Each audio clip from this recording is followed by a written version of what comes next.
All right, good evening, everybody. Call to order this meeting, July 17th, 7 p.m. of the Planning Board. We have 4 of our 5 members present. Darren cannot be with us, and we do not have to do roll call. Welcome, Bob. Thank you. As always, we begin with open forum. Joe? This Thursday evening at 7 p.m. in this room here, we will have the kickoff meeting for the MBTA Communities Multifamily Advisory Committee, or MICMAC Committee. So again, that's their kickoff meeting to help us develop the bylaw that will comply with the state mandate for MBTA communities to allow multifamily housing in town. So this Thursday at 7 p.m. right in here. Yeah. Anybody on the board, anything for open forum? Anybody in the audience? Open forum. Seeing no one, we'll begin with our first public hearing item, PB 2310, 81 Nutting Road, known as Ollie Way. Hello. Good evening. For the record, I am Doug Lees from Land Engineering and Environmental Services. They're representing the Butlers on their application for a definitive subdivision of their existing home at 81 Nutting Road. We were at the last planning board meeting. And since then, we had some fruitful discussions with the town, site walk with the Conservation Commission, some of the town staff. And we had one Conservation Commission public hearing. We're scheduled for another one next week. So I wanted to come back to the board and update you on some of the changes we've made to the plan and the progress we've made. We got out to do test pits with the Jeremy, I believe, from the engineering department. That all happened last week, so I originally had the plans revised to submit the end of the week before, but then on Friday I got noticed that the town could do the test pits and we got the site walk scheduled, so I was like, well, I might as well wait until we do all that in case it's gonna change anything, and it did. So I'm glad we waited. I think it's a better plan after getting everybody out there, especially from the Conservation Commission, because a lot of the issues I had with doing the drainage design, because it's in the riverfront, the front of the road is in riverfront area. So that's probably the biggest change to the plan is I now reconfigured the detention pond that's on the right-hand side as you come in the road. And I added a wall, about a 4-foot retaining wall, right along the top of the pond, and was able to reduce the grading that was in that area, which is before the whole front of the lot was basically graded to catch up to the slope. It's an existing 1-to-1 slope, and when you're regrading, you have to go 2-to-1. So you'd never catch up until you get to the top. It's chasing your tail. But the wall and reconfiguring it a little bit, we were able to get it to fit in there, and that's cut the amount of the land disturbed within the riverfront by 40%. It was a 40% reduction in the disturbance in the riverfront, so which is huge. And I was talking with the Conservation Commission that really made that possible. We were talking out there, talking about trying to put the pond on the other side of the road on parcel A.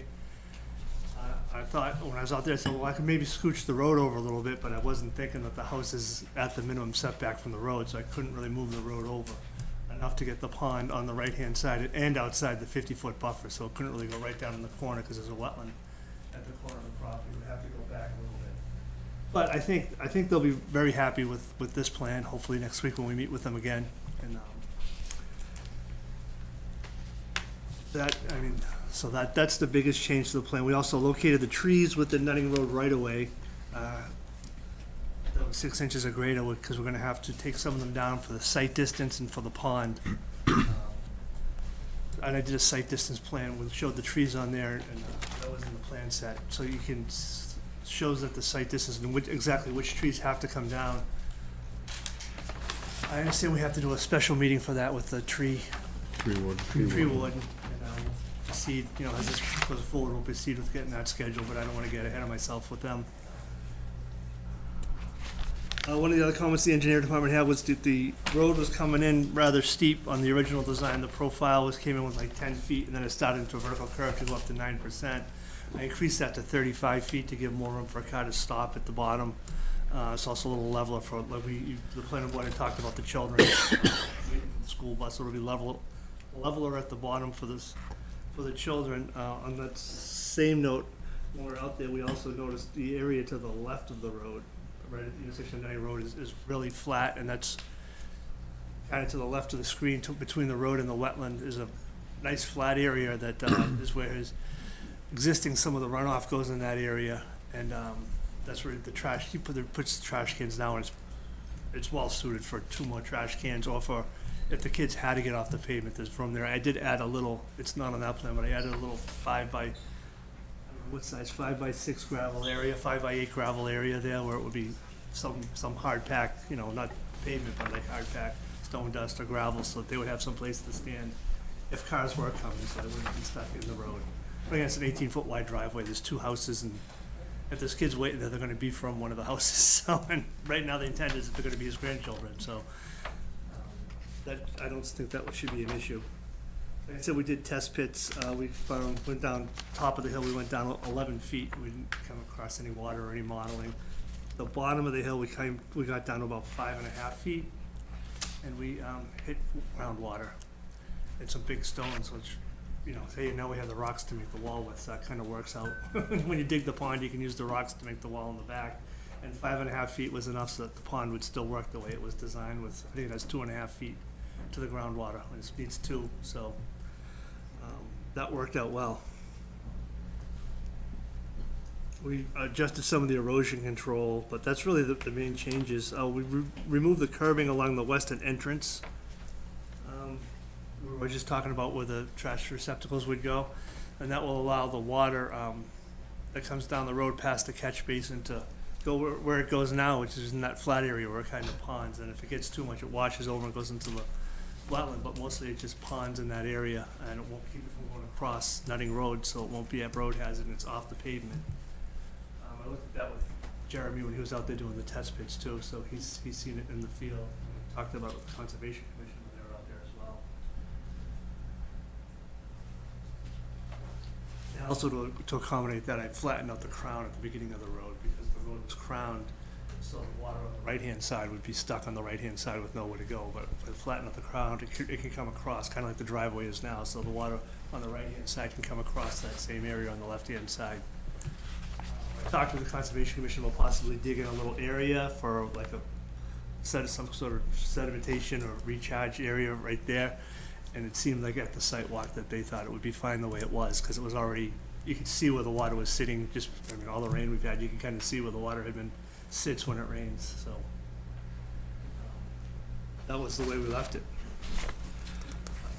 I think that's the main changes to the plan. I think the only thing, I remember the planning board, we left kind of hanging. Oh, I know they had a couple of things that they wanted me to look at. I think I did most of them, but one of the things was the underground utilities and the utility poles. I thought I had more than one copy of the picture, but I only see one here. I was having trouble with my printer. The utility poles, picture, the utility poles that are out there, that's standing up at the driveway by the house looking down. You can see the second one is that light pole right there, and that's the existing utility pole up at the top of the hill. So the one right in front of you is right here. The other one is down here. And then, you know, so the electricity comes up like this now and to the house. We'd really like to keep those utility poles because they're there. My understanding is when the power was brought in, originally back in the 80s, it was brought into service both lots, but then when this house was built, they brought up utility poles. So the lines there are already sufficient to support a second house. Ideally, we'd like to put one more pole and then go to the house, keeping it like it is, at least up to the existing house, and from there, you know, the new electricity is, I suppose, could go underground if that was the board's preference, but ideally, it would be nice to just keep it above ground and use the existing utility poles and add one more. Do you have a location on the plan for where that would be? Yeah, next utility pole would be right over here between the road and the pond, within the right-of-way. And then from there, it would shoot to the house.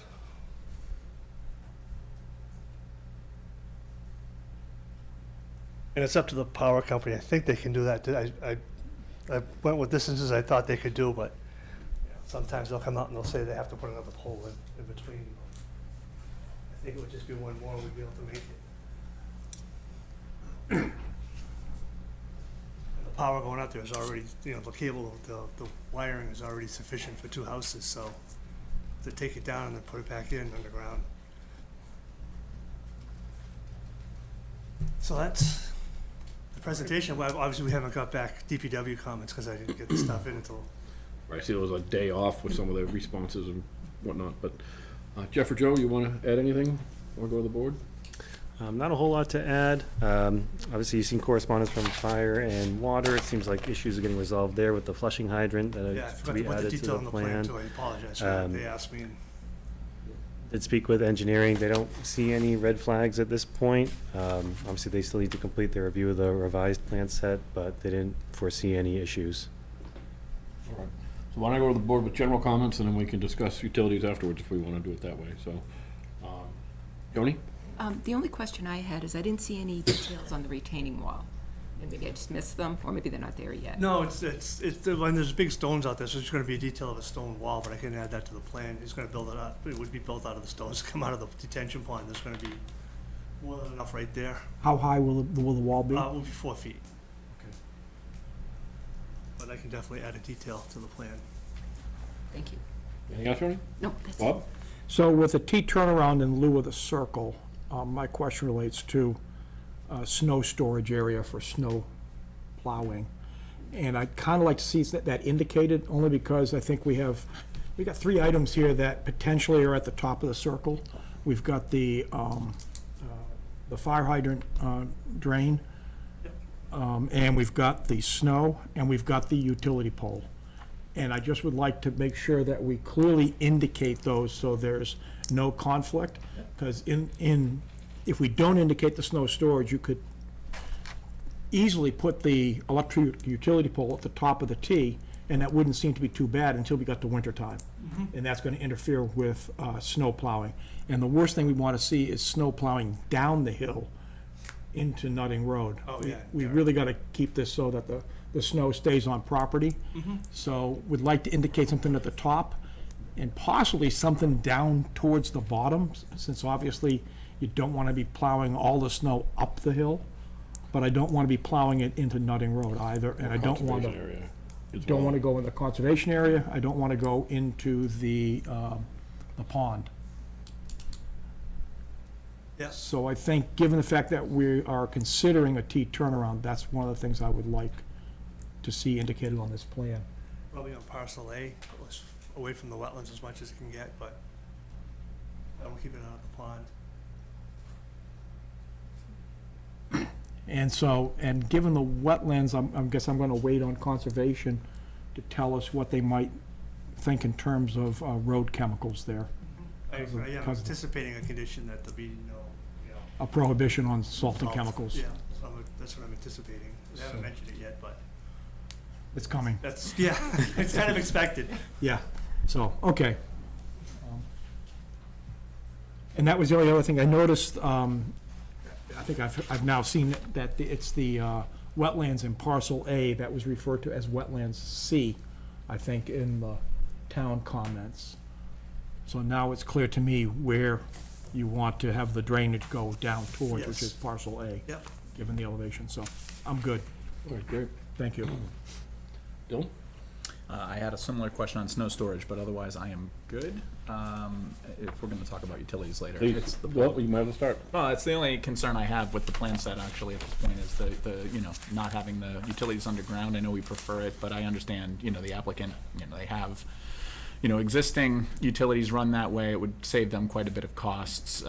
Certainly while the property is under their ownership, they're making a decision for both parcels really, which is fine. I just think the question is it a miss on our part to not have them put underground for future occupants of those units that might come down the line, right? But I suppose if someone else buys the house, they buy it as it is, right? It is, So, right. yeah, so Right. I can live with it if the board wants to allow for the overhead utility lines. Okay, great. I had one other question. Sure. I forgot to ask, and that had to do with just understanding the reasoning why you're asking for a waiver for the privately owned pole-mounted residential light fixture. Oh, I meant to take that waiver off. We're gonna add the lights. So you're gonna have that in there? Yes. Thank you. Yes. And after the last meeting, I thought they were looking for street lights like along the street. When I read the regulation, that's what we asked for the waiver, and then when I reread it, getting ready for the last meeting, I was like, oh. Okay, we're good. Okay, so I don't have any other comments discussing the polls. I hate to see something that's working be taken out, and if it's available for the 2 houses, so I'd be amenable to that waiver. Bob, Joni, any thoughts on the polls? No. I'm fine. I'm fine. So, As I say, just to make sure it doesn't interfere with the, Yep. the drainage, the, water, main drain, flush hydrant, yep, and the electric, and it doesn't interfere with snow. storage, sure. That's why I try to keep it near the pond, because you can't plow snow into the pond, so I thought. And that's why if I think we indicate all three of those, we'll be fine. If they have to be moved, we'll know Right. what has to be deconflicted. Is there any comments from the audience? All right, so our next meeting is 17th of August? 21st of August. So if the board's pleasure, we could direct staff to work on a draft decision. We'll have plenty of time to work with engineering, and any changes we can discuss at that next meeting. If not, then get it done. Is that amenable to the board? Makes sense to me. Just, the only thing I have to wonder about is conservation, where we are with that process. Going in front of them on We're having our 26th. second meeting next week, and we had, they were all, well, 4 of the members were at the site walk, so I think, I personally think they're gonna be very happy that the grading has come down so much on the pond. Yeah. And if we get any other direction from the conservation agent in our office, we can certainly, make any necessary revisions to the draft decision for you folks. Yeah. They'll have plenty of conditions on their order of conditions.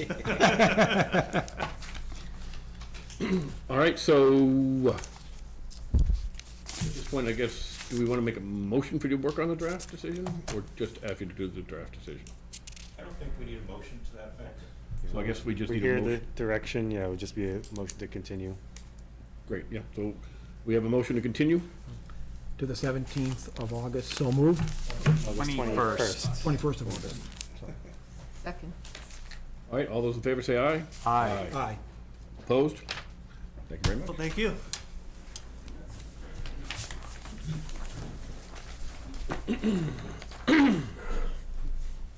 Thank you. So everyone wasn't here for that? What are they here for?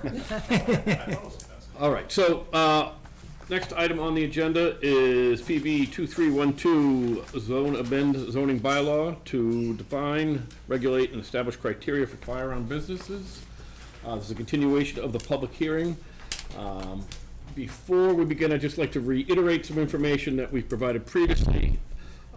There's been some questions emailed, and I just want to make sure everyone's on the same page, understands what we're doing and where we're at. And I'll give people a second to come in, so hopefully everybody hears this. All right, so as of now, and since the establishment of the zoning bylaw in March of 1955, 65 years ago, there's been no specific regulations of firearm businesses in our town.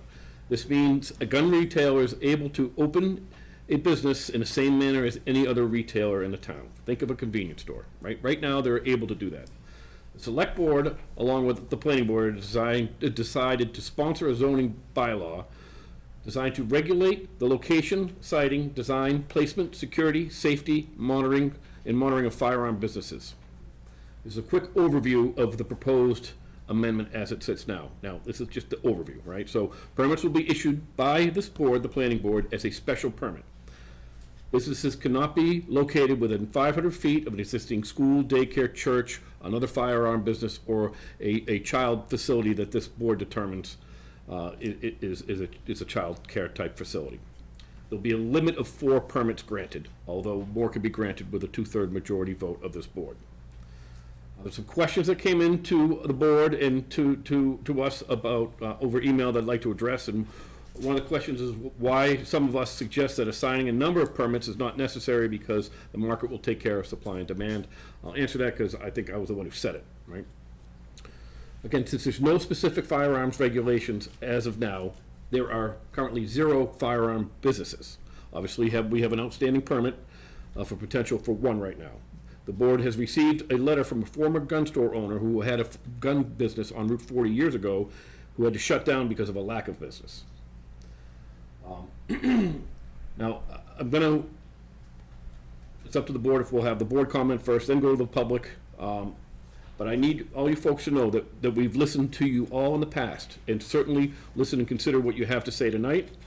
I ask you simply not to state the same opinion that you've stated in other meetings, because we've heard you. We've received the emails, we've been here, we've listened to everything. I will ask you not to return to the microphone if others are waiting to speak that haven't spoken. I will end the discussion if I find no information is being discussed. And lastly, I have a request of everybody here. There appears to be two groups in this town around this issue, right? One's for the gun shops, one's opposing the gun shops. You all know, as I do, town meeting is very unpredictable. We as a town would be much better off to go to town meeting with a consensus or compromise on this matter before it becomes before town meeting. The planning board will hold at least one more public hearing on this matter.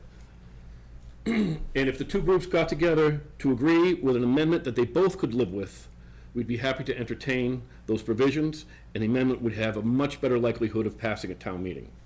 My fear is that without some type of consensus, we're going to go to town meeting and nothing will pass, and we will be without the benefit of any regulation. So with that, I'll ask the board, do you want to speak first? Do we want to listen to, talk to the public?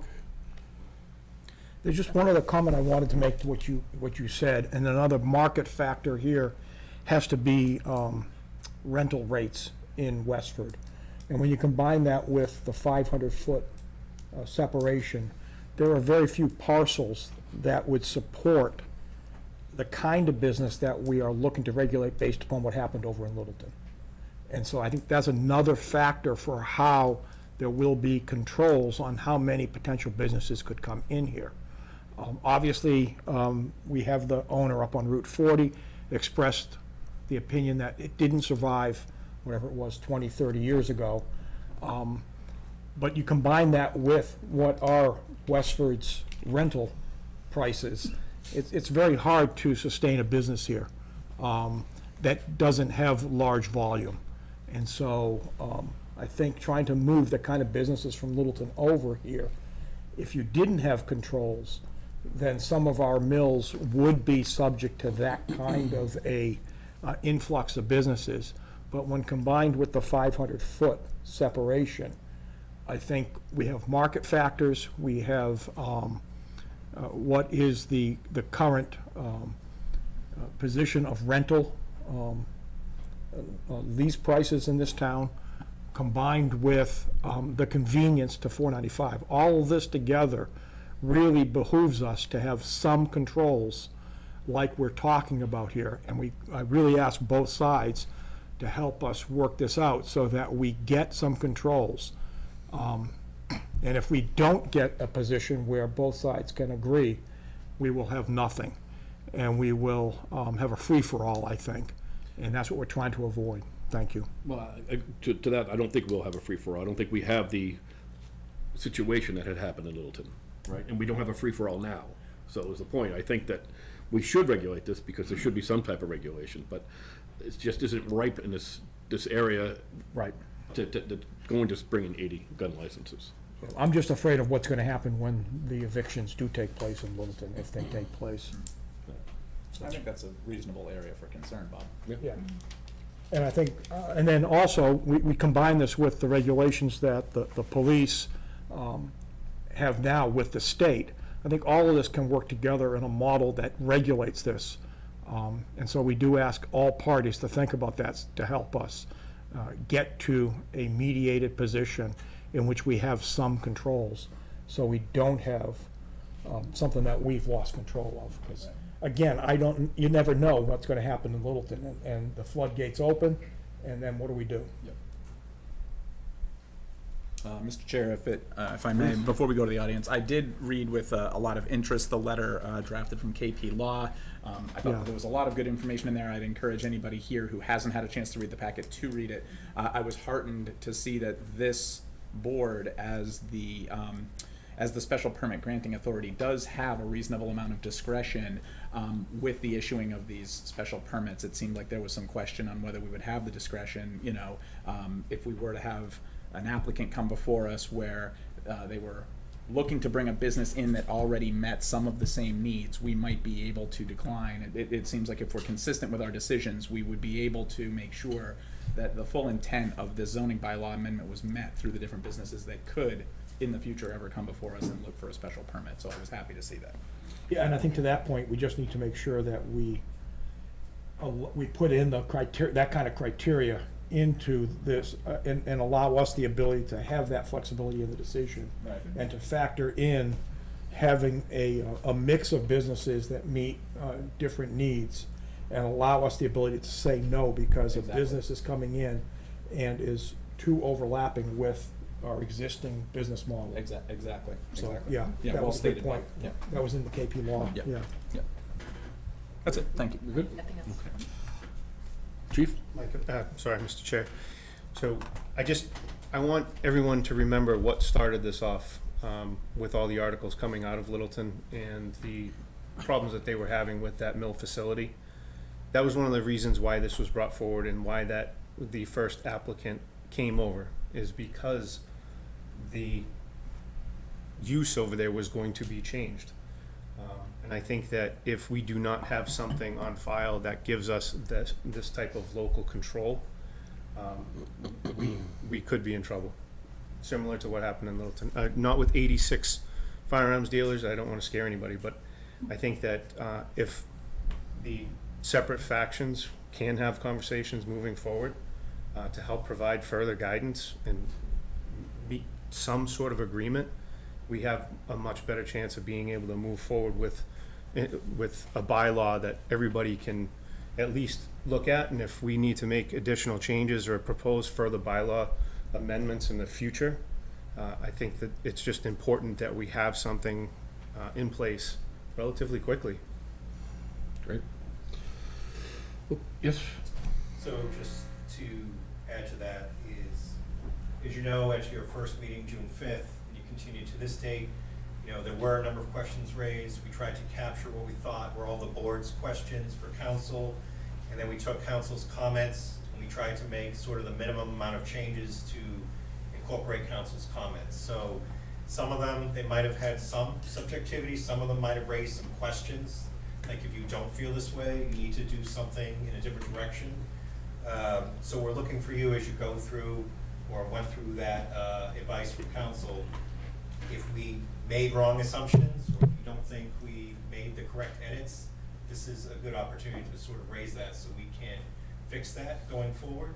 And we also are hoping to have town council at least available via telephone for the next meeting on the 21st in case any questions come up. And then after tonight's meeting, after we get feedback from the planning board, it's our intention to take the updated information and share that with the town manager, who'll bring it to the select board in case they want to raise any comments for this public hearing process as well, as they are co-sponsors to this event. So. All right, great. So we'll open up to the public. I ask again that you state your points, let us know how you feel, but if we've heard it before, please be considerate of everybody's time. Just remind them it's 2/3 majority vote, because it's a zoning amendment. Yeah, it's a good point, Bob. It's a 2/3 majority vote for a zoning amendment at town meeting. Good evening. Since I'm the one who wrote the letter calling out the statement about the market, supply and demand will take care of it, I still don't understand why you wouldn't want another layer of checks and balances to be able to have that control to protect the community. So I'll leave it at that. I hear the words that you want other businesses to be able to move in, but it's another set of checks and balances. And I don't hear from this board the fact that you're really concerned about the community and the voices you're hearing when we come to these meetings. So I'll leave it at that. But since I was the one who brought it up, I did want to address that. So I'm confused, Well, so Diana. let me respond. I'm really confused So as well. it came down, so I think it was from the meeting where I had said that, I wasn't really concerned with the number of applicant permits, right? And I said, my point was that the market would drive the permits. Correct. So obviously that the proposed bylaw has a limit on the amount of permits. Correct. So, and that's what we're looking at this point. So I Correct. think there really isn't an argument there anymore, since we are looking to limit the amount of permits. Right. So I'm not sure whether or not you got a chance to read the letter that I sent in. I did. Okay, so that's, my first bullet point was what I was addressing, which is what you're talking to. So, we're back to What the number is, there really isn't that much of a concern, is what I'm hearing about, you know, the number. Well, we do have the number. We have the number in this proposal is 4. Okay. Right? So, and I don't think at this point anyone's looking to change that. I don't know yet, but at this point, that's what we're working with. So a couple of things. The August 21st is the next date, is that what I heard? That's the next planning board meeting, correct? Planning board meeting. So, as stated previously, the AG's office will be reporting out their decision on the Acton bylaw by, if not prior, hopefully by the 21st. Will we have an opportunity, and will you have an opportunity to consider that? And will the select board have an opportunity to consider that? The timing is tight, but I've brought this up about 3 times now to make sure that at least we take that into consideration. We have a market basket community, Acton, similar in profile to our community, who have a bylaw now who says 2 shops, and the AG's office is reviewing it. The municipal law unit within the AG's office is reviewing that as we speak. Some of you know they've got 90 days to review that, which at the latest would bring it to August 21st. So the timing is just a little tight, and I'd like to hear some assurance that you'll take that into consideration and not make any final decisions until we get that ruling. So first off, that is the August 21st meeting. Our final point to act on this is the 16th of October. Okay. Okay, we have time, even coming into town meeting, to make an amendment and to propose at town meeting a change. So we have plenty of time to take in more information. As far as also, you know, responding to your comment, you don't see concern on our part. My concern, I think, was just stated by all of these members here at the start of this revisit to the hearing, and that is, if nothing gets passed, I really want to see all the parties come together and get a zoning amendment where we have the ability to have special granting authority review of any new gun shops coming into town. Mm-hmm. If we don't get to that point, then it will be just market-driven. There will not be any ability for this board or any other board outside of what the chief of police and his force can do in reviewing a proposal for legality. So it's really important that we get something in there, and what I'm trying to balance here is 2 groups that are almost diametrically opposed, and I want to get some controls in here, okay? In addition, I recognize it's a 2/3 vote to get this through town meeting. Mm-hmm. So we're gonna have to have strong consensus with all these parties. And when you look at the number of gun owners in Westford, okay, there is a strong pro-gun lobby here. Mm-hmm. And so I want to balance everybody's concerns. We're all concerned about having too many gun shops. I hear you. I share that concern. But my bigger concern here is having no control. And that, for me, is paramount. Thank you, Bob. And I do understand that. And, you know, I did hear that from you previously. A little part of me says that's a scare tactic that I don't appreciate. So I'll leave that statement, that, you know, there too, that we have to do this now quick because we're going to get all these applications that come in. I also wanted some clarity on, I thought that when the town files their public notice, that puts on record any other applicant. It doesn't stop any. It only between now and town meeting, if we reject this at town meeting, applicants could come in. And when you have 86 gun shop owners over in Littleton, and if those floodgates open, who's to say that we won't get 6 or 8 of them that partner together, find an inexpensive mill space here in Westford, and go in? And that's far worse than the 4 we're proposing right now as a control. And remember what was just emphasized, with the special permit granting authority, even if we allow 4, we don't have to allow all 4 to be granted.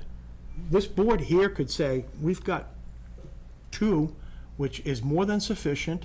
It is, they have different segments of the business. We grant 2. A new service And is we not could being reject 5 suggested. others Exactly. because they don't bring in any new segment of business, and there's no benefit to the Westford community, okay? 4 is the max. We don't have to grant that, but we want to have something here that can get us through the Attorney General review and gives us the ability to control this. And that's why Acton isn't, their decision, the AG's decision in Acton is important. It's So I very do important. hope you take that seriously from everybody. The other quick comment, I know I'm holding up the line here, is that in 2023, 7 of those Littleton licenses will expire. And 4 have already expired. They have not applied for any additional space in Littleton itself, right? So the remaining 3, but by the end of the year. The remaining 62, or whatever the number is, will need to be, their business licenses will expire by the end of 2027. So, will 80 dealers come knocking on Westford's door? I don't think so. However, I understand, but there is a window there that's happening. So the other last comment I'll leave, because you do have the letter that I sent in, was that when I spoke to the Acton Planning Department, there had been a business who wanted to move into a unit. It was a counseling business, counseling provider, and chose not to because there was a business, there was going to be a firearms business right next door. So it goes both ways. Do you want more firearms businesses in town, or would you want a mental health provider in town? So thinking of it broadly, there is a way to think about this a little more broadly. So you have the letter. Thank you. Thank you. Thank you. Hi, Stephanie Granger, Churchill Court. I'm also chair of the Board of Health, and I really can't speak to this separate in those roles. I'd like to read from the American Public Health Association. In the United States, gun violence is a major public health problem and a leading cause of premature death. Preventing death, disability, injury, and gun violence requires a public health approach. Have you talked to the Board of Health? Have you sought our knowledge and information in creating these bylaws? I would really strongly urge you to speak with us. We'd like to be part of this. I'm very concerned about the number 4. There are statistics that do not support that. I shared those previously. That's too high. Undeniably, this is a public health issue. You can't turn on the news without hearing the concerns. And I'd like our regulations. I hear what you're saying, and I appreciate that. We want to have bylaws that will work. But I'd love to have the Board of Health discuss with you what is supported by the statistics and the data and the public health information that's out there. That information has been hard to come by because gun data has been hard to acquire, but it's there. The numbers are there and the information is there and it's quite clear. And that's my comment. Let Do me you ask, have I'd anything like to ask- specific to offer then Yeah. to the actual proposed bylaw amendment on behalf of? It needs to be under 4.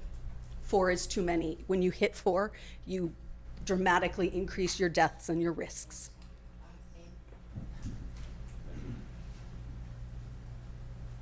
I am Marilyn Cattler. I lived in Westford for 25 plus years. I've written some letters. I hope you've gotten them and read them. I don't know. I haven't gotten anything back saying you have, so I was just a little concerned about that. I am for only 2. And I don't hear anyone saying they don't want any. So when you say there are people for guns and against guns, that's not what I'm hearing. I'm hearing I want less gun shops or more gun shops perhaps, but I'm not hearing anyone say no gun shops, period. They might say 0 to 2, but they're not, they're not saying that. That's not true. There have been some, but continue. Okay, I have not heard that. The other thing is, I'm not technically part of any of the groups, and I'm an unenrolled person. I want you to realize that. But I am strongly for limiting the number of gun shops because of children, because of what's gone on, and everything else you've heard. I do have a couple of questions from what I've heard during these meetings. One is, At one of the select board meetings, and I did write this, I didn't hear anything about it, there was something about having ads in the gun shop for guns that were not legal in Westford. And that was gonna be looked into, if you could stop that. Because I guess in Littleton, they were having ads for illegal guns. And I would hope we wouldn't sponsor that. That seems a little bizarre to me, that that would even be a question.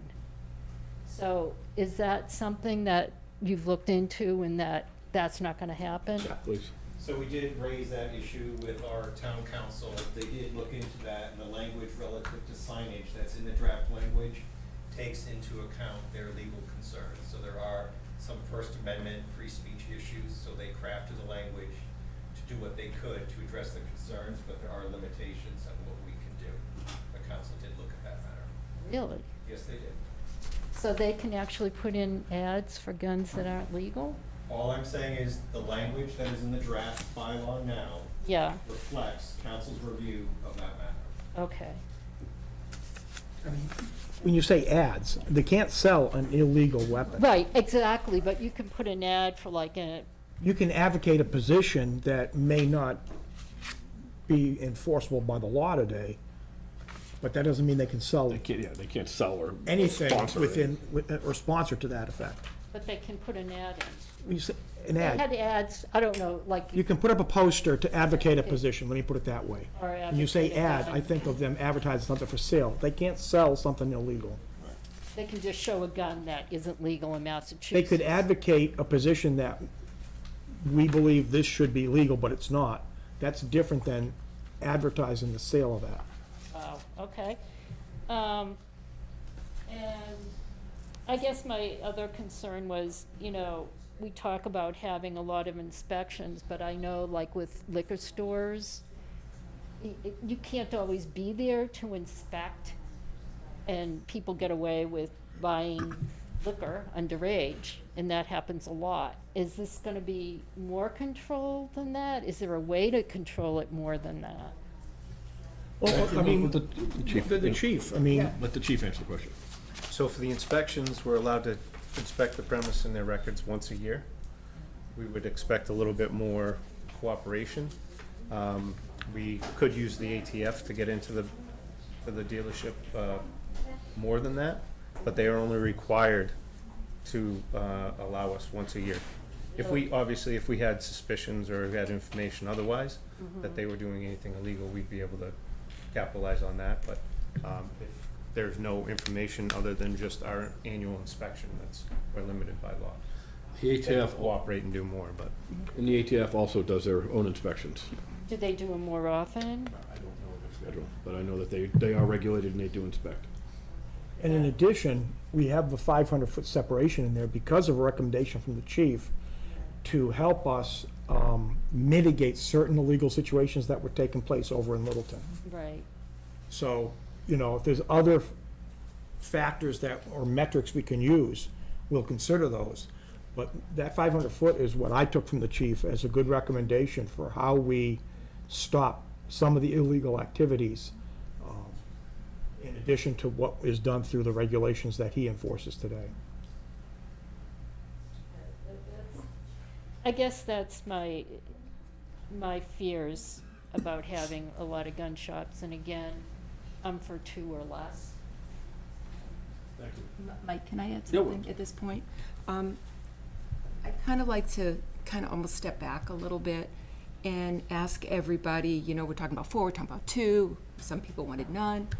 I would say there has to be a certain amount of trust in this board. And what is the intent of this bylaw? The intent of the bylaw is to allow this board and allow the chief to be able to control this. If limiting the number of gun shops isn't going to stop people from having guns in Westford, and I think anybody that thinks that, it's obviously kind of silly, because people are going to go to another town and buy guns. It is what it is.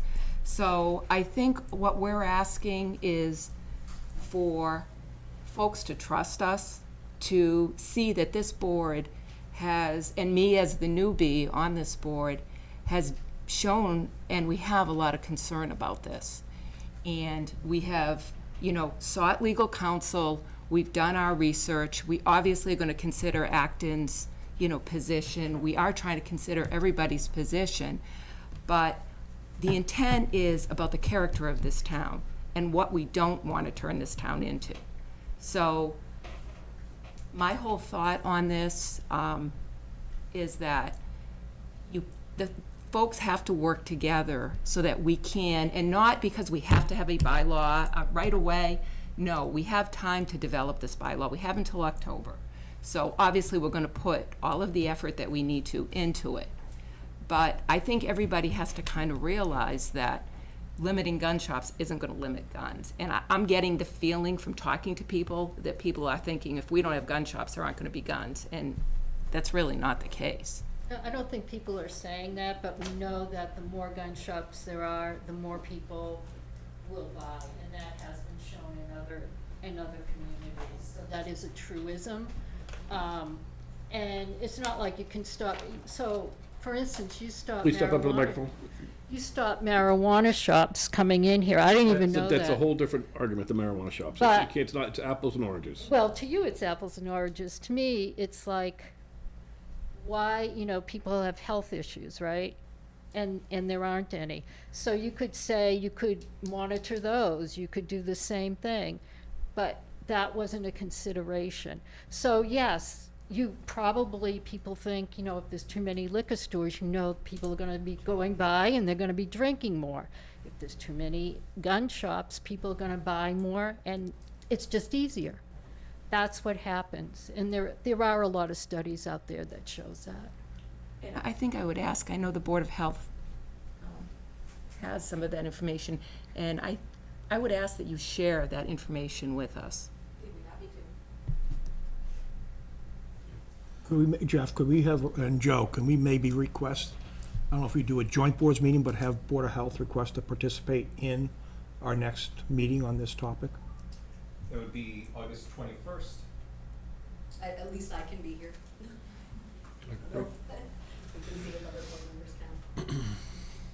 Okay, next. Hi, Christy Bates, Pierce Avenue. Thank you, Bob, for bringing that up with the Health Department. My comment, I've got a couple comments, but one was, thank you for everybody who's working on this. We want to get this passed at town meeting. And whatever it looks like, hopefully, it is a restriction, and we want to get it passed. This is co-sponsored by the Select Board. I've asked before, and I'm going to ask again, please have a meeting with your co-sponsor. I think that is the most effective way. I don't know if it's going to be on the 21st, but if it can be, that would be great, so that we can all talk about this together, get the public input, and hear it, both of you. Because if you're going to then get whatever you get out of this meeting, Jeff's going to bring it back to Kristen. She's going to give it to the Select Board. They're going to meet at some point. Then it's going to come back here. It's, again, the back and forth, which I think has delayed it to this point.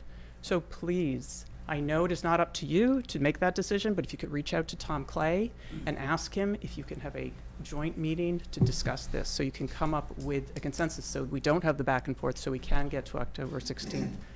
I just think it would help expedite the process, which we have already stated how important it is to do that. We have had one meeting with them that kicked this off.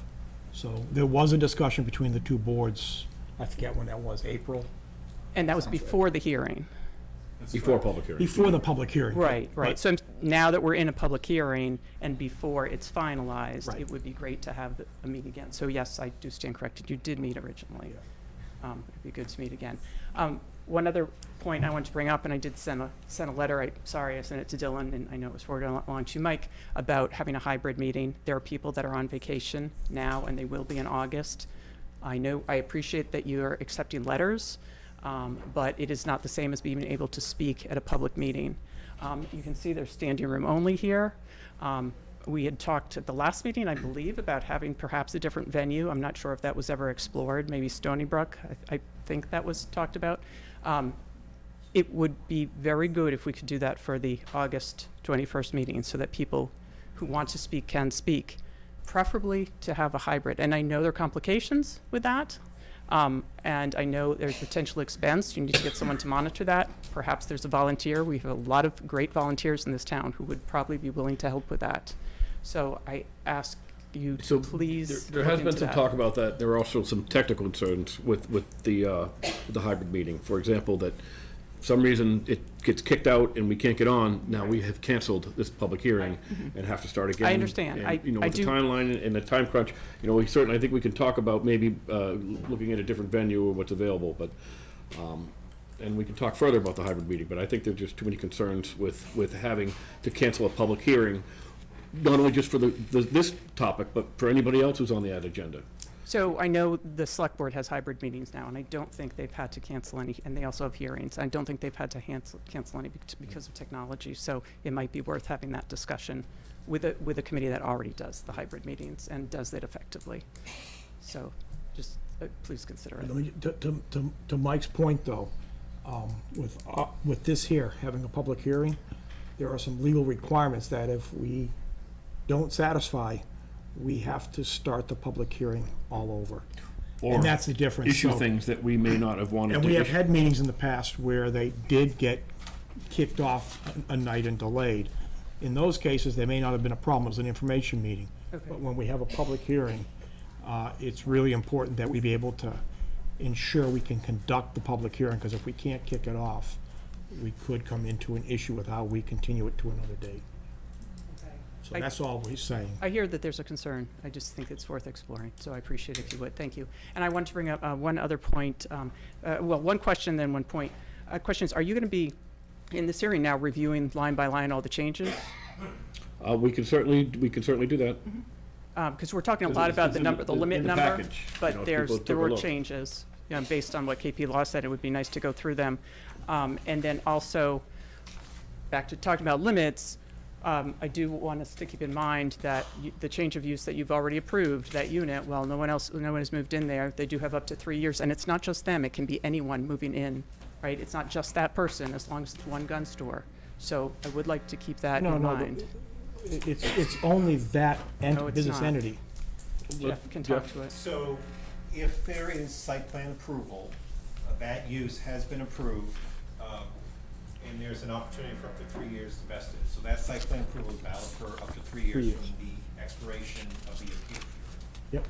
So as with any use, once approved and say it is possible for another applicant to complete that process and vest the approval, potentially. It would have to be the same use going in. If they propose something different, or if they wanted to do, say, perhaps multiple businesses or a different element of service, that's not what this board previously approved. And obviously, if any of those scenarios came up, we'd obviously work with council, but at the end of the day, the rights are whatever the rights are, and they have a limited time to vest the approval.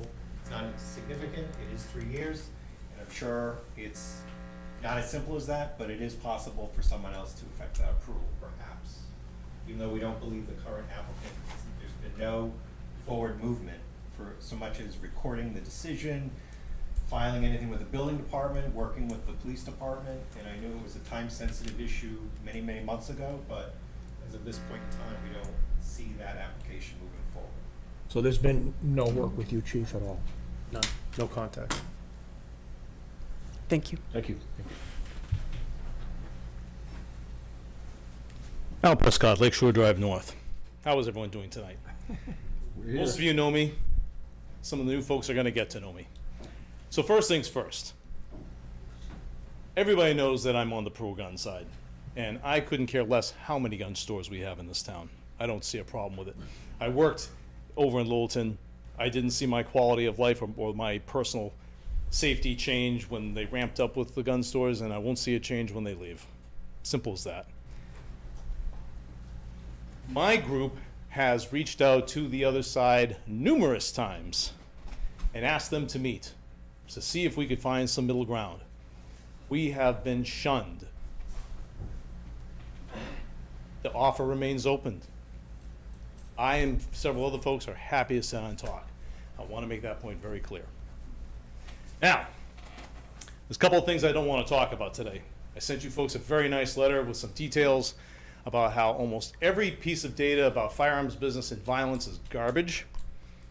And I stand by that. And here are all the signatures of some folks who also believe in that. which I promised I would deliver.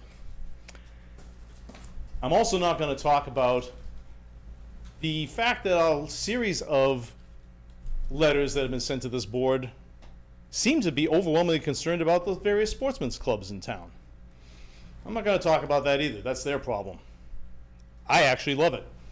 The fact that so many questions being asked about the sportsmen's clubs have driven more people to me than I could have done myself.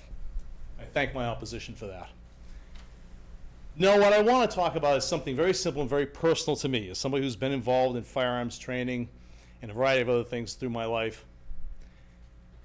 One thing that I am proud of, and that is the work that I have gotten to do to prevent domestic violence.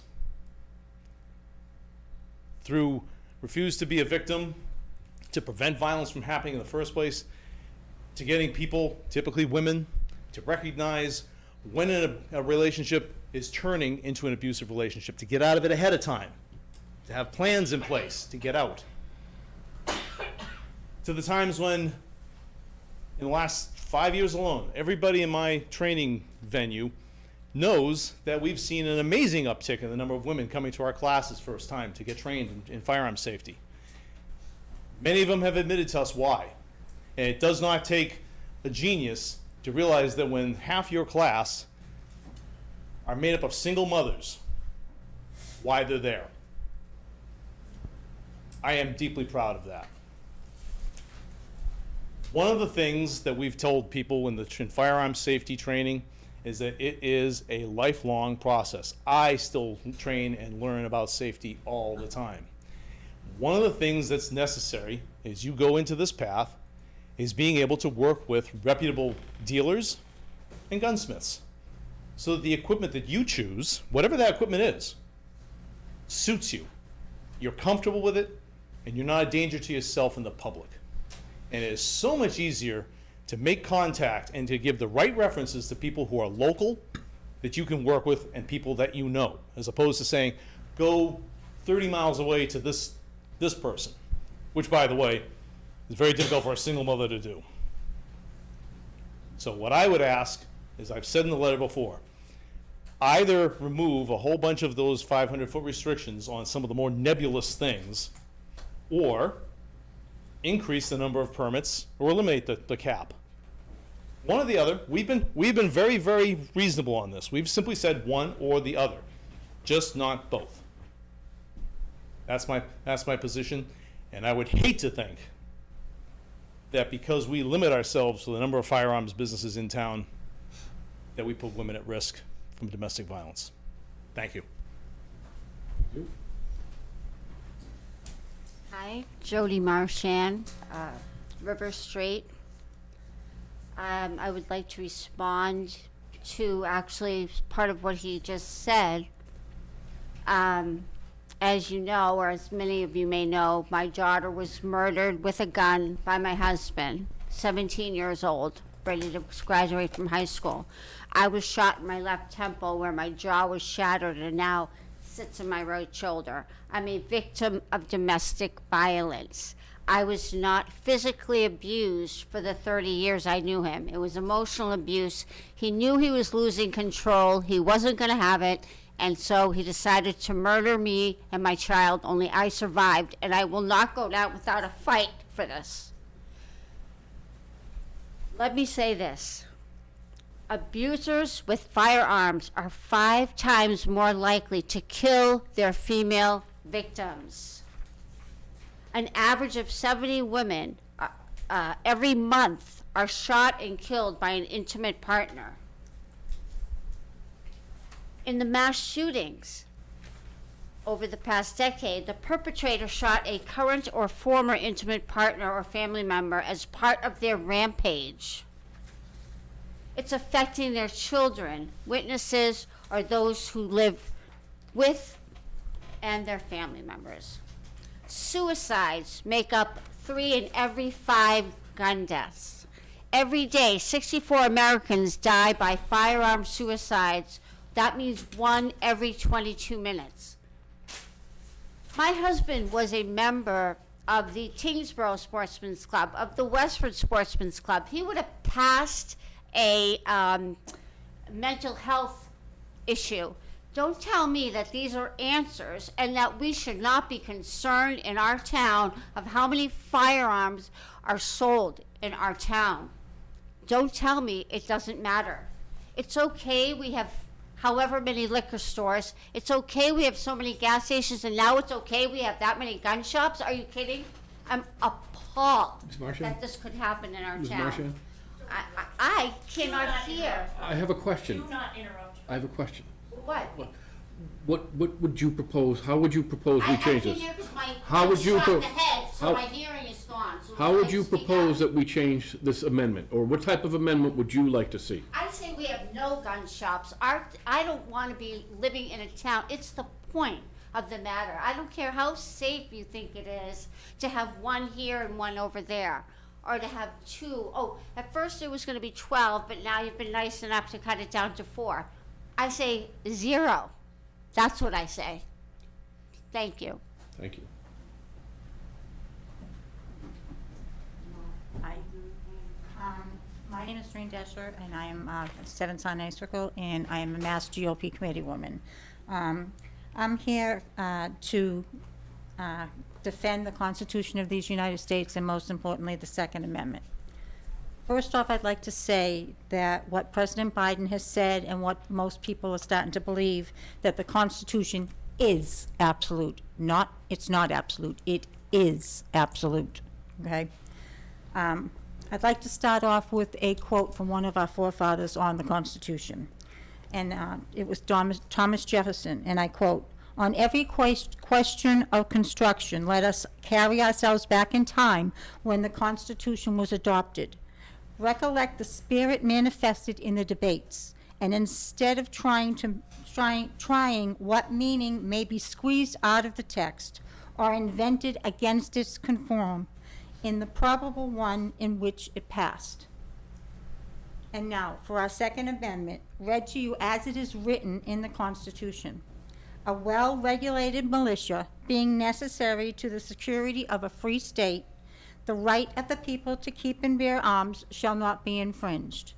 And then there's Amendment 9 that says, "The enumeration in the Constitution of certain rights shall not be construed to deny or disparage others retained by the people."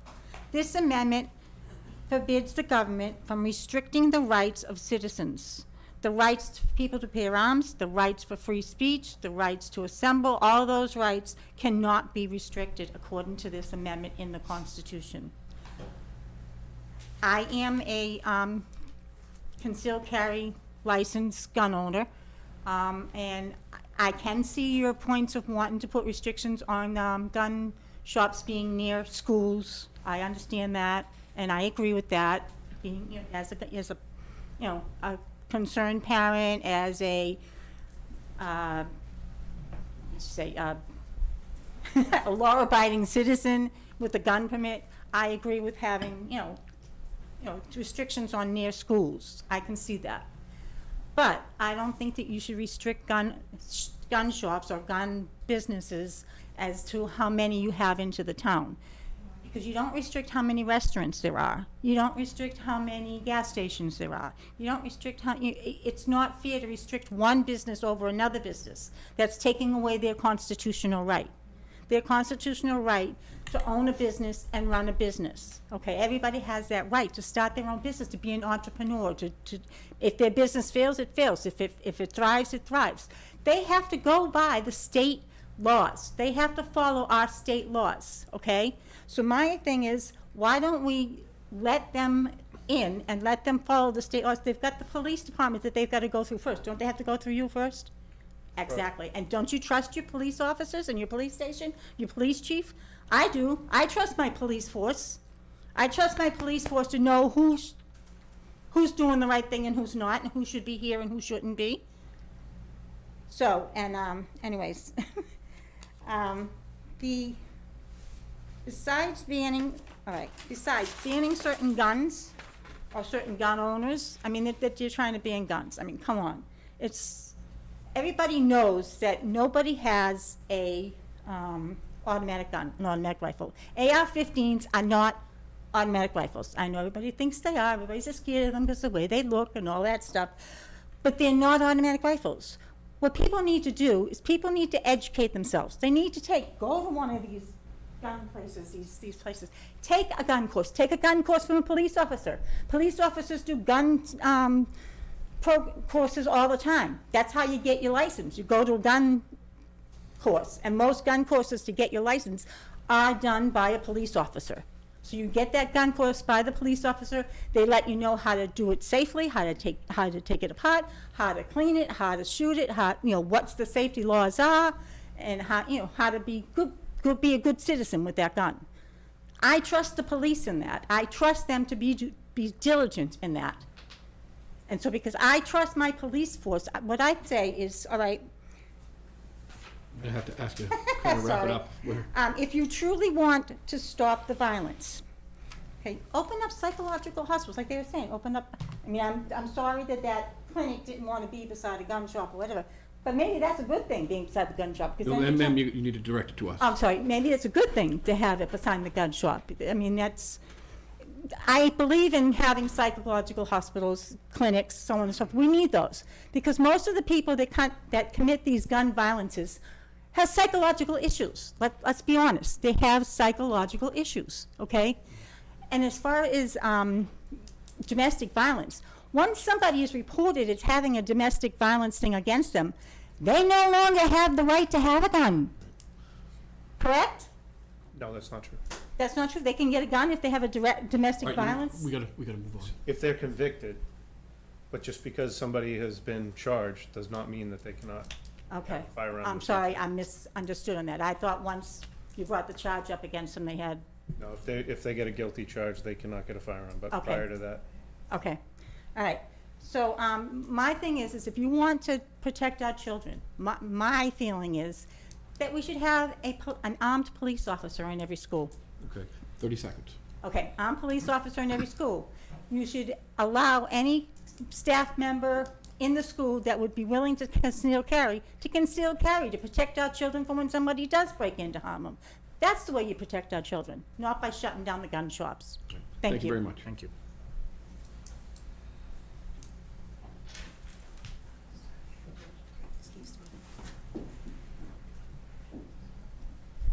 My name is Lauren Whitehead, and I've been a resident here in Westford for about 24 years. Raised my family here. My kids have gone to Westford Public Schools. And I have heard from my older young adults their concerns about school shootings, their anxieties around it. And I also teach here in Westford our youngest students, the K-2 guys, and have to participate in all the safety trainings, Alice drills and such. And you had mentioned the character of the town. I know that Westford's a big draw for families because of our education, our school systems. And I just, one of the things I teach my little guys, it's the core values. And one of them is to be able to stand up and respectfully say that their voice is important and what they have to say is important. And I hear that from the kids who have gone through Westford Public Schools. And I feel like if I'm teaching that to them, that I need to have character and integrity, stand up in front of you guys and say that I think we need to protect our kids, and that I feel that 4 gun shops is too many. And I want to say thank you for you guys being here. I know that it's a loaded topic, and I can hear it in this room, the tension. And I wasn't even planning to speak because I feel like I need to educate myself a little bit more on this and what you guys have done already. So I'm going to go home and I'm going to do my homework. And I hope that, on the 21st, we can come together and work together. Thank you. Thank you. Thank you. Thank you. Hi, my name is Linda Kaler, and I live on Buckingham Drive, and I also was not planning to speak. I just want to say my background is I was a psychiatric clinical nurse specialist, and I even worked in the psychiatric emergency room in Lowell. And when I hear this as a solution, that we just need to give people more mental health treatment, it's simply not realistic. I think we need to listen to our experts in public health, and we need to be realistic about this, because I lived it. I worked it for over 25 years. I'm now retired. So we need to take guns out of the hands of people and reduce the number of access to guns. And I am also a proponent for much lower number than 4. 2, I think, would be a reasonable compromise. Thank you. Thank you.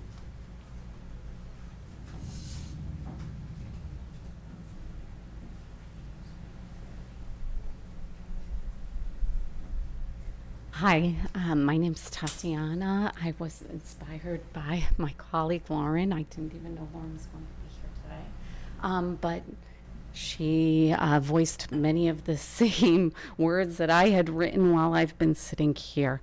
And I was inspired to get up and share them, despite being really nervous to do so today. As an employee of the Westford Public Schools, I want to speak out on my own behalf and on behalf of those of my colleagues and students who are similarly traumatized by the threat of school violence that hangs in the air inside our classrooms, cafeterias, gymnasiums, assembly rooms, and school halls. And let me not forget to mention bathrooms, because probably the scariest thought to a child and their teacher is what to do if I'm in the bathroom all alone. Try answering that one to a 9-year-old. I know I'm not alone in feeling anguish and alarm every time there's news of another school shooting. And I know I'm not alone in feeling that sickening tightening of muscles and heightening of anxiety every time we have to practice active shooter drills. And I know I'm not the only one unable to shake the images that enter my mind uninvited, or the question, what would I do? And I doubt that I'm the only one who has thought to themselves, or even said out loud as an expression of gratitude, thank God we live in Massachusetts.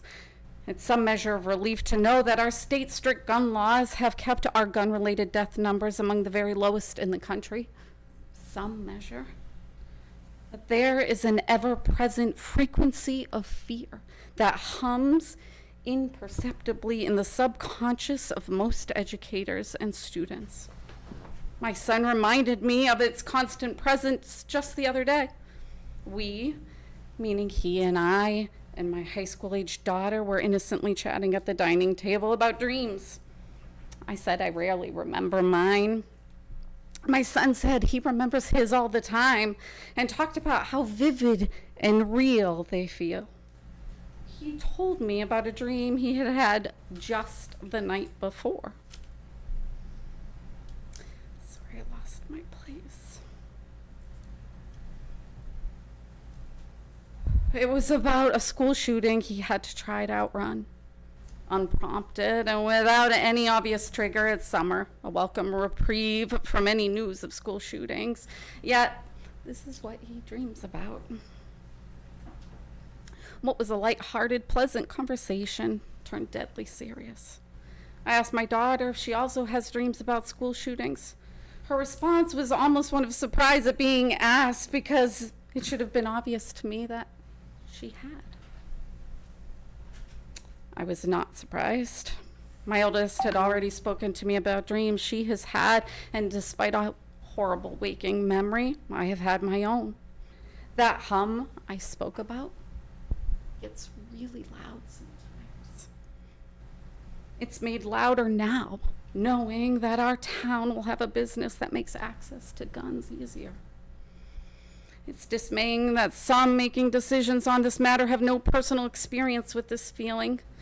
It seems a lack of significant education, one that's impossible to properly explain in words. But as a library teacher, like my friend, I am always espousing the power of words. And so I'm grateful to have been able to share my own and hope that you will hear them and that it might help in some limited capacity educate you on what it feels like for us.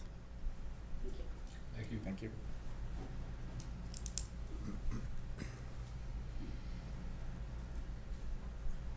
Elizabeth Hinkleman, 110 Groton Road. I have talked to Linda Kaler a few times about mental health and guns, and I want to share a couple things I learned from her on other occasions that she didn't fit in today. One of them is that just even if everybody had all the possible mental health care that is available, that is theoretically available in the U.S., there are still ongoing issues that the vast majority of people who commit gun crimes and murders and so forth don't actually have mental illnesses. They have a crisis. And I love the way our former AG described that, is that we are trying to help people in crisis, whether they are at risk for suicide or at risk for harming others. And for that reason, ease of access is a really important factor, because if you're having a crisis and you can just grab something and fire it off across the room or across the street, or you have this radius around you. I have a neighbor back in my hometown of Rochester, New York. My uncle lived out in a rural town outside of Rochester, and there was a guy who was out mowing his lawn and was injured by people testing rifles over a quarter mile away. They couldn't even get in there with an ambulance to help this guy because there were still shooters that they couldn't find. I'm sorry about that digression. I'm just trying to make the point of you can damage people at a very far range, and access matters. A kind of situation, I think about our buffers that we propose. What you don't want is like an 18-year-old kid at Neshoba Tech walking down the road at lunch hour because he got pissed off, buying something that he can legally buy and walking back and doing a lot of damage, That's why we have buffers, to make it just that much harder. And our law is so anyone can have a crisis, and we just want to make it that much harder to have that much more chance of intervening. Of course, the same thing applies to the group builds when we're talking about having gun dealers very close to each other. That's the kernel of our legislation that we're trying to get, is just to make it that much harder for two dealers to get together and sell something that neither of them individually could sell. So when people say things like anybody can kill, or if they say things like, if somebody wants to kill you, they'll find a way to do it. How long do they have to want to kill you can you slow that down enough to save a life, right?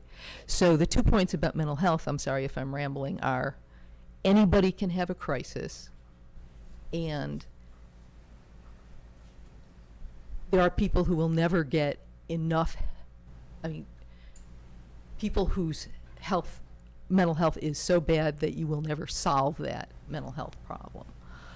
So those are the two psychology points I wanted to follow up on. And also in terms of access, we're surrounded by towns that sell guns. It's not an undue hardship for somebody from Westford to go to Groton to buy a gun. It's not an undue hardship for them to go to Chelmsford to buy a gun. It's not an undue hardship for them to go to Nashua to buy a gun. So keep that in mind when you're balancing the health of our town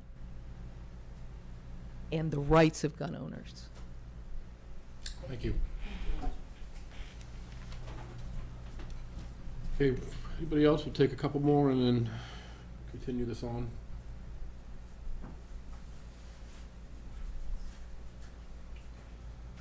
All right, seeing none. Oh, Just follow up on my original. Sure. Are you going to go through the changes so that you can talk about the You know what, I gotta changes just in see if the public board's meeting? decision to do that, if we're gonna go one by one. I don't know if Jeff wants to give a quick overview after we're done with the public discussion, so, for consumption. Because the idea was then to pass it on to the select board? Well, we'll have to discuss that. I mean, I don't know that exactly. I guess I'm just saying you have to talk about the changes before you can pass it on to the select board. Exactly. Okay, thank you. All right, I'll go to the board. Any additional comments? Yeah, I'm sitting here listening to what we've been told tonight and what we've been hearing testimony on. And in many cases, everybody's talking about the sale of guns in Westford. And when in fact, I think if you listen to the concerns we heard, it's more the concern of the purchase of guns by people in Westford, not the sale of guns in Westford. And I'm trying to sit here and think about, you know, we've got 86 and that's declining in number, as we've just heard from, I think, Diane Wood here, in terms of the business licenses over in Littleton. But what is the impact to the business sales model for gun purchases in Westford if you add 1, 2, 4, or let's say 8 gun stores in Westford? Does that lead to that many more sales to somebody living in Westford? Because we just heard and we're reminded of, you can go to many other surrounding towns and buy a gun. And in fact, if I understood the kind of businesses that we were concerned about in Littleton, they tended to be a higher priced, higher end gun dealer, from what I understood, as opposed to somebody going in and buying a fairly inexpensive gun, let's say at Cabela's. So that's one of the things I'm trying to understand, is what the business model is that we are trying to regulate here, in terms of making guns any more accessible to somebody in Westford, and what that's going to have in terms of this negative impact. And I don't know, I don't have an answer. I can't say that, you know, adding 1 gun store means that we're gonna have on average 15 more guns per year being bought by somebody in Westford.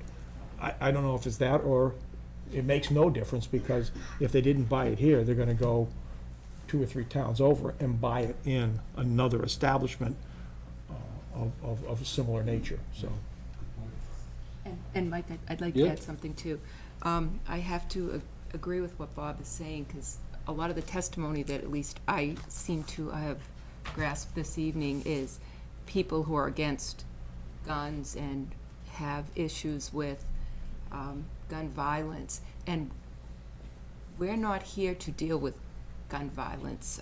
I think gun violence it's horrible. We have a national crisis, but the number of gun stores, I agree with what Bob said and what several other people have said. Somebody can go to Nashville and buy a gun.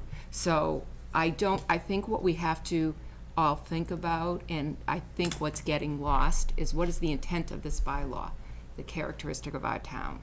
What do we want to see this town become?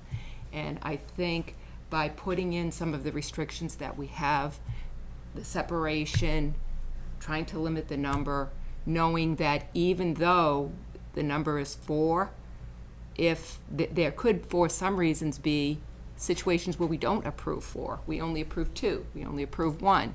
We approve none. Maybe the folks that come in, there are issues. So I think the intent is what we have to really think about, and we're not going to solve the problem of gun violence here, and we're not going to solve it with this bylaw. That's for sure.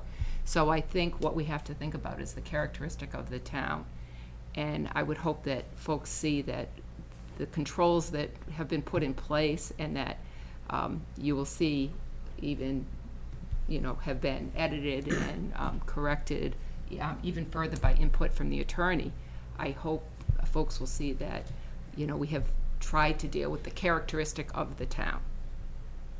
I think, and to the point of the previous speaker at the mic, and to what Joan just said, I think it's important for us to review these changes either tonight or at the next meeting to ensure that we give the special permit granting authority the necessary leeway to be able to say no in the case that it doesn't make good business sense for the town. It's not clear to me we have enough of that flexibility in the current language, and that's, I think, for me, one of those areas of making sure that we have the flexibility for the SPGA to consider all these factors. Yeah, but now you're back on my point to the language that I saw in the letter from KP Law that said we would have some discretion. And I think to your earlier point, Bob, and for the audience benefit, the reason that the number is 4 and why I'm comfortable with 4 is if you look at the scope of businesses we're trying to regulate, I would say only one of those businesses is actually a business that would sell a firearm to somebody. The other 2 use cases that we have are a firing range where somebody would go to practice using their, a firearm, or a gunsmith where someone would bring a weapon that was perhaps damaged and not usable for repairs. So one of those is a maintenance situation, one of those is a training situation, and only one of the regulated cases is actually a transactional, you can buy a firearm here. So perhaps if this board is going to consider a reduction in the number, we need to think about whether or not we remove some of the use cases and we say, well, we aren't going to include firing ranges and we're not going to include gunsmiths in this, and then perhaps a lower number, because I don't envision a future in Westford if we're managing this as the permit granting authority as a board. I'm not envisioning a future where there's 4 gun stores that can transact sale of guns to the general public. The flexibility that we have in granting special permits would be to ensure that we have hypothetically in the future, we have a gun shop in town, and somebody wants to open a range where people can practice, or somebody wants to open a gunsmith shop where guns can be repaired, and we would have the discretion at that time to approve that special permit for that. But at least, as we sit here today, I don't envision that all being 4 gun shops that are transacting. And back to the point earlier, and I think it was Diane's letter asking about the market and the market dictating how many shops could actually exist in Westford. And Mike, you fell on the sword, so to speak, and said it was your comment. I believe I agreed with your comment, and I'll answer that question very directly. As Mike started the meeting with, we've had zoning bylaws in this town since 1955. You said it was 65, 75? 68 years. So. Yeah, 68 years, whatever it is. We seem to be able to recall one firearms business, Ed's or something, on Groton Road that existed for a while, but clearly the market wasn't robust enough for firearm sales in town for that business to sustain itself, even when he was operating that business out of his own home, which would in theory have a reduced amount of overhead from a business that has to pay for a lease and everything that goes along with that. So I just think if we look at historical precedent, there's not that much demand in Westford to support that many businesses. And further, if we consider the case in Littleton, which is what we're trying to protect Westford from, that is a very unique situation, and I would be speculating to say that what I've heard was that there were 86 or 87 dealers, but that really only 4 or 5 of 6 of these people sold any considerable inventory. Most of these folks were hobbyists who maintained a desk and a federal firearms license so that they would get access to weapons that a standard everyday user could not. So I think it's important to consider that that was itself an ecosystem where you had hobbyists with disposable money to sublease a desk surrounded by a few folks manufacturing boutique weapons that appealed to that audience.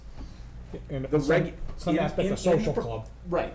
In this proposed zoning bylaw amendment, that separation of 500 feet is critical. And again, back to Mike's opening comments, which I think are good for this group to consider, this has to go before town meeting and it has to pass. And that compromise, I think, is something we need to keep in mind, because that ecosystem is what, I don't want to speak for you, Chief, but I think that is, if I was out on a limb, I would say that's your greatest concern, right? That is my greatest concern. Thank you.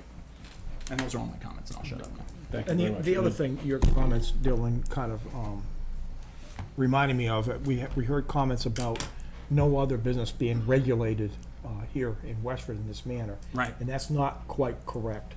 Liquor sales is a very regulated business, not by the town, but by the state in terms of the numbers. And there are some very similar numbers to what we're talking about here in terms of how many establishments can get those licenses. Please. Barry Rosenberg, 10 Groton Road.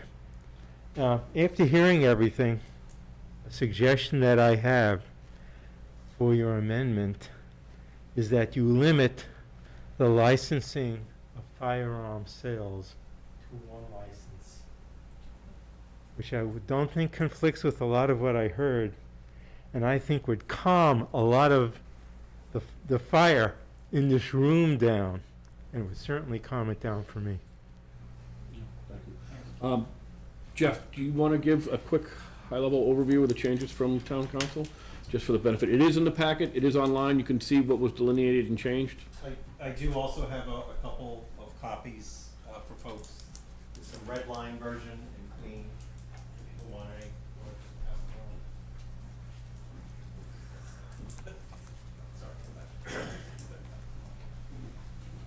So first, maybe we can kind of go side by side. And Joe, I don't know if you can toggle maybe between the red lines or not.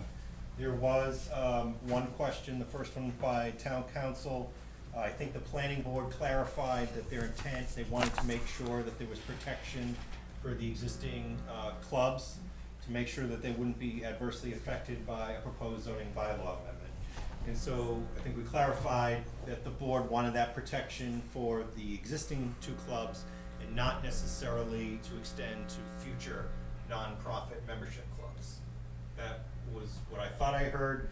And so council clarified the thing to do would actually be to remove, sounds contrary, but to remove the clubs from the exemption section, because if they are rendered non-conforming by the zoning bylaw amendment, they would actually receive the broadest protection possible under Massachusetts state law, section 40A, chapter 40A, section 6. So the bylaw, new bylaw comes into place, there was an amendment that renders the use potentially non-conforming. They have very broad protection under that to continue and perhaps to change or extend with broad powers there to the zoning board of appeals. So the first red line change is to reflect that comment. We got the language from council, and we moved sort of the intent from the exemption section and put that in the applicability and authority section. So that's the first red line, and the second, to remove it under the exemption section.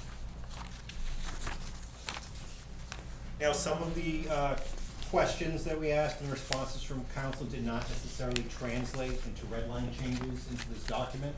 Sometimes just providing information. And the second comment kind of relates to the first. Again, it's stating section 3.62 of our zoning bylaw sort of mirrors chapter 40A, section 6 about if a use is rendered non-conforming.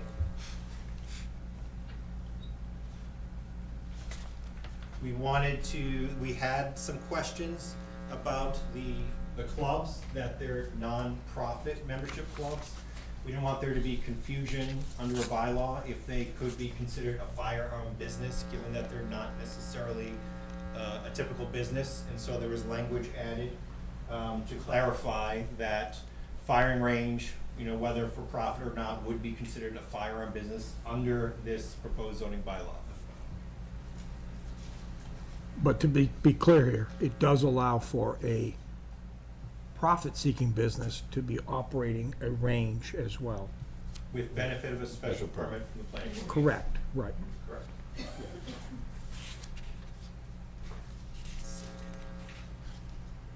So I think they also, I think there was some questions, was the language in the proposed bylaw clear enough to state that one business holding 3 different licenses would count as one special permit under the proposed bylaw, and they thought it was adequately clear enough so that you could have a business selling firearms, selling ammunition, and performing gunsmithing services that would count as one special permit under this bylaw. think council did clarify. There are some questions about the planning board's discretion. That was one of the, I think, more important questions that was asked.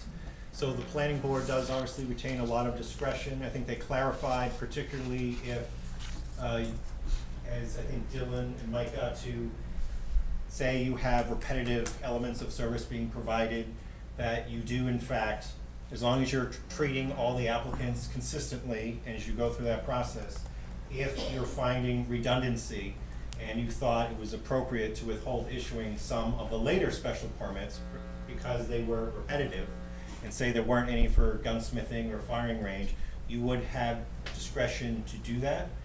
But, you know, you just have to be careful, methodical as you go through that process. You have to treat each applicant consistently. So you do have a lot of discretion. A separate issue, how vulnerable might you be if it were challenged? But that's an entirely different matter than the board's discretion. So as long as you are consistent and uniform in applying your special permit standards and when and how to grant, then I think you do retain that discretion. So I think they clarified that.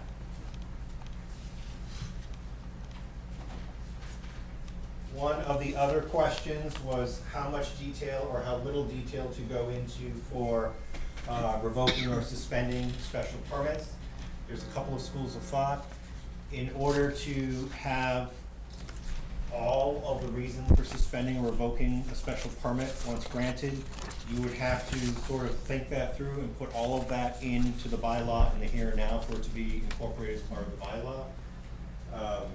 The other is to simply leave the language as is, and you have more flexibility in a case-by-case basis. But once again, you would still have to be consistent in how you issue those decisions, so you're not treating one applicant different from another. The police chief did have a question about inspectional requirements for local police departments for firing ranges. Council did research that. They did not find any special requirements or inspection requirements for the police departments to do that.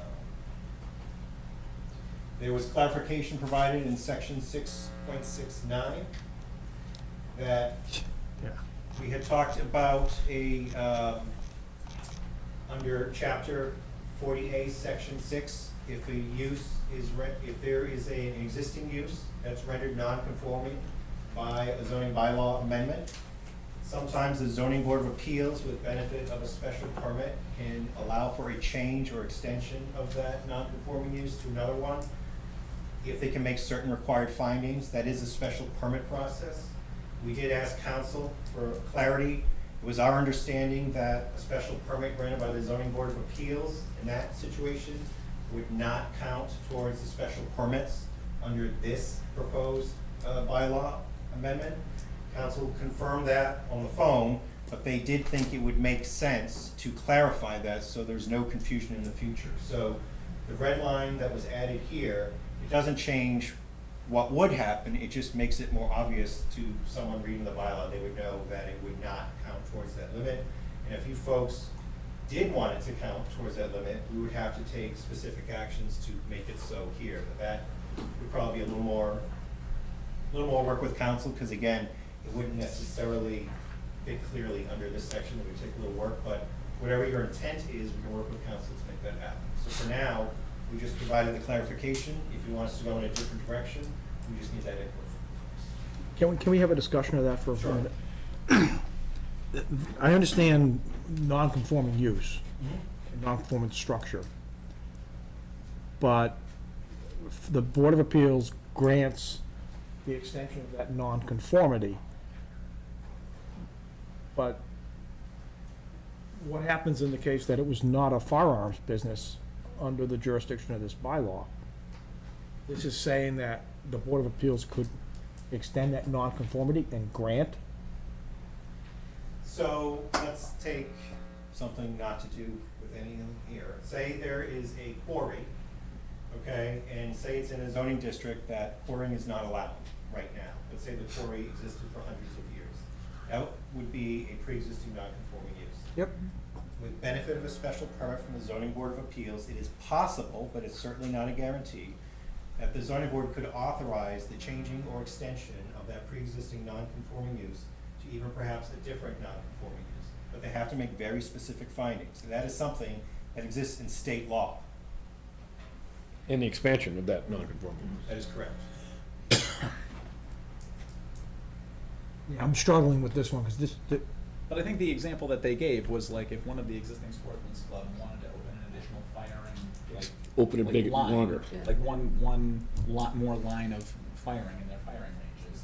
That would be expansion of a pre-existing non-conforming use. Okay. If they wanted to start offering gunsmithing, I think the Good. opinion that I read was that's that what, would I'm not. concerned about, like, That would additional gun not, sales. that would be a new use, Right. Okay. because that's I not got part of it. the existing non-conforming use. That's what I took from. Okay. from So, that. so for instance, the example you gave, adding like another line or station in an existing firing range would not even require special permissions. That's Right. like a very gradual expansion of the existing use. Right. But they didn't say definitively, but they did, as council writes, if you're adding an element of service that is not there yet, you specifically asked that, they found it extremely likely that would require special permit. Okay, I'm clear now. Yeah. I mean, again, it's an opinion, right?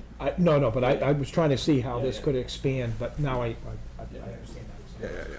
They would have to make the finding, if the special permit is needed, that it would not be substantially more detrimental to the neighborhood.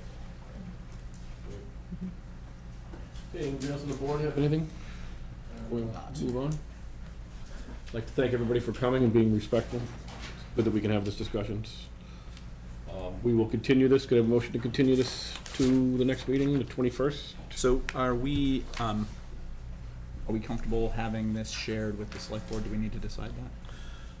Well, I think it's really not up to us. I mean, certainly we can share with the select board and. So we were planning on, so I don't know, it sounded like you're not in disagreement with the changes. Correct. Oh, I see what you're saying, yes. Yeah, so, Yeah. I went through them and I agreed with the changes. Yes, I did as reading the well. letter and whatever. So yeah, and now that you've read through, I'm good with the current draft of this bylaw amendment. Okay, so what we will do is we will provide, No, absolutely. Yeah. Yep. we're gonna provide the town council opinion, the red line, and the clean version, and we'll send that to the select board. You folks, through the town manager, if you're the ones that are holding the public hearing, so we're gonna give that information to the select board. And if they want to either offer comments or attend, a future meeting, we can certainly work and arrange that, through you, Mike. Yep. But right now, we just wanted to we didn't wanna give them necessarily with every little change. Now, we got the input from council, you folks reviewed it.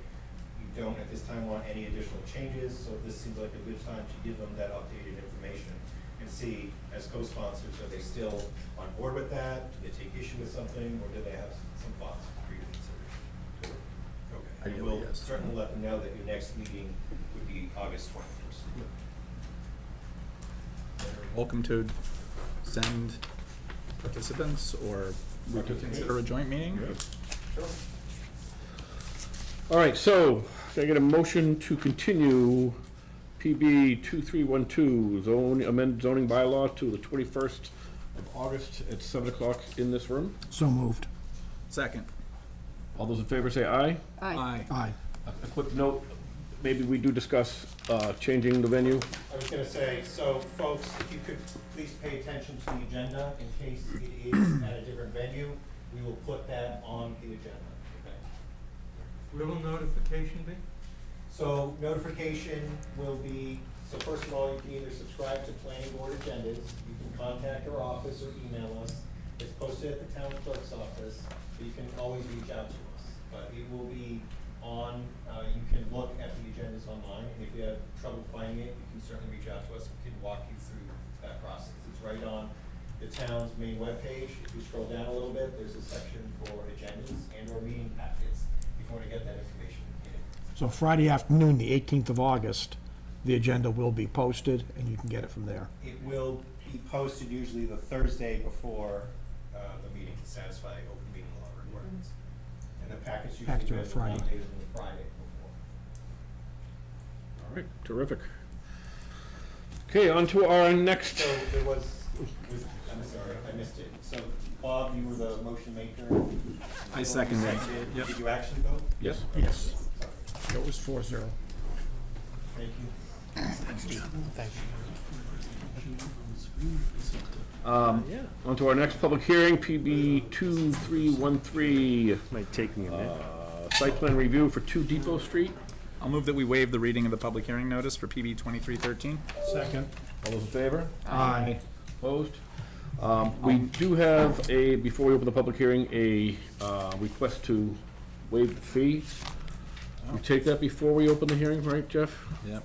So you can, or you can also, as you've done in the past, you can kind of wait to hear the applicant present in case you need more information to make that decision.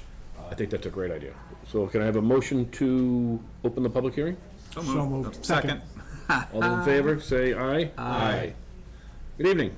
Hi, can you hear me okay? Yep. My name is Don Ambrosio. I'm with IA Interior Architects, representing Verizon. The project that we've been working on for quite a while now is at 2 Depot Street, which is shared here on the screen. I'll just kind of give you some background in case anybody isn't familiar with the building.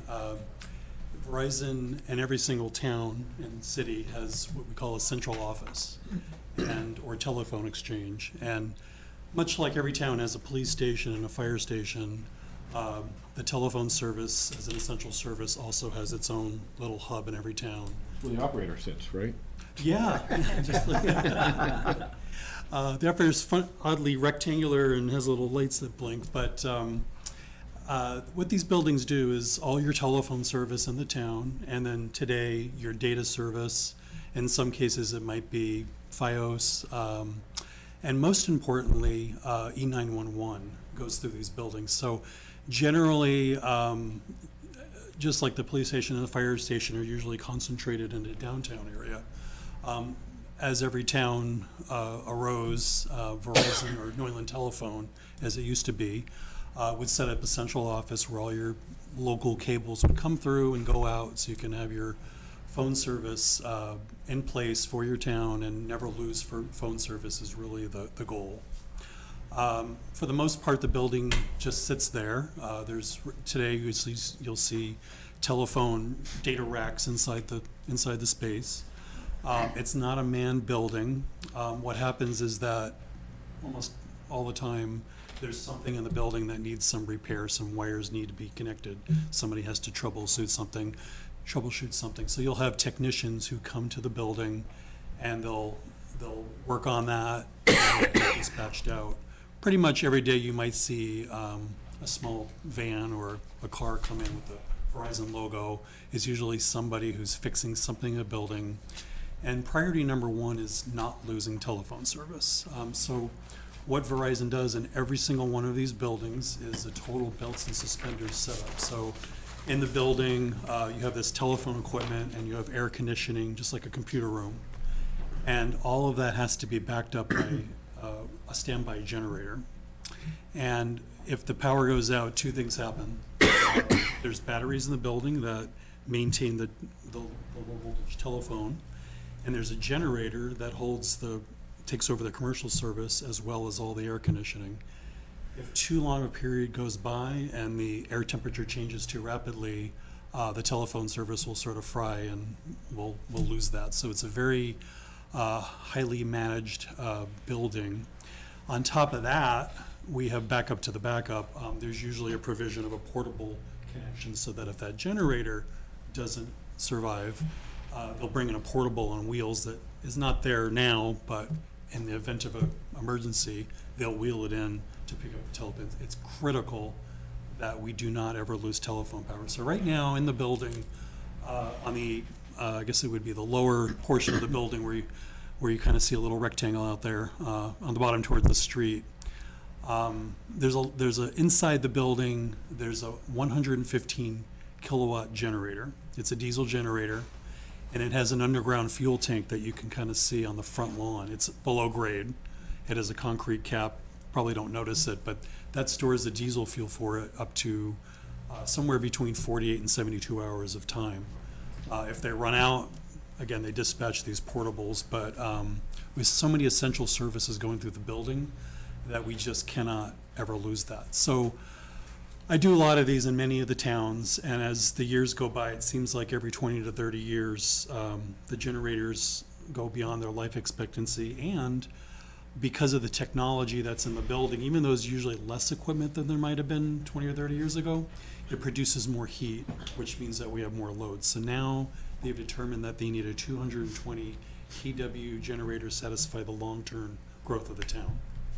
So one of my jobs is to come in and, I work for an architecture firm, but we engage engineers to come into, I've done, a lot of these in all the towns. It's a struggle though, because the current requirements for generators is regulated by the Mass DEP. So we have to not only meet emissions, but we have to strictly comply with the sound regulations of Mass DEP, which is essentially, we have to be 10 decibels below ambient. And to do that, these generators that were put in 30 years ago, sometimes it's longer than that, are just basically sitting there in a room, not really attenuated very well. And so when I do a project like this, the first thing we do is we bring in an acoustical consultant. In this case, I believe it was a Centec. They come in, they set up sound meters at the various receptors or property lines. And they take, in this case, we took several readings around the property. We established a daytime ambient and a nighttime. Generally, because we do look at it as nighttime, these things become pretty highly attenuated. Unfortunately, because of that, the generators get bigger. They require more airflow, and we can't fit them in the building anymore. So just to comply with Mass DEP, we actually have to have this thing in an enclosure. The enclosure has to be safe for a technician to go into it, work on it, and also the enclosure is like, are usually 4-inch thick acoustics, but you have to be able to get into it. And we just kind of beat ourselves up over it, but we can't fit this and the required switchgear in the building. We could fit the switchgear in the building where the generator is now, but otherwise it's not a very large building and there's a lot of equipment. So in this case, what we look to do is a very efficient way of dealing with this is leave all the switchgear in the building, which is safe in there, which transfers the commercial power to this emergency power. But we can buy a pre-packaged generator unit and a weatherproof, acoustically attenuated module that can be factory tested to meet all the sound requirements and emissions that we need to do.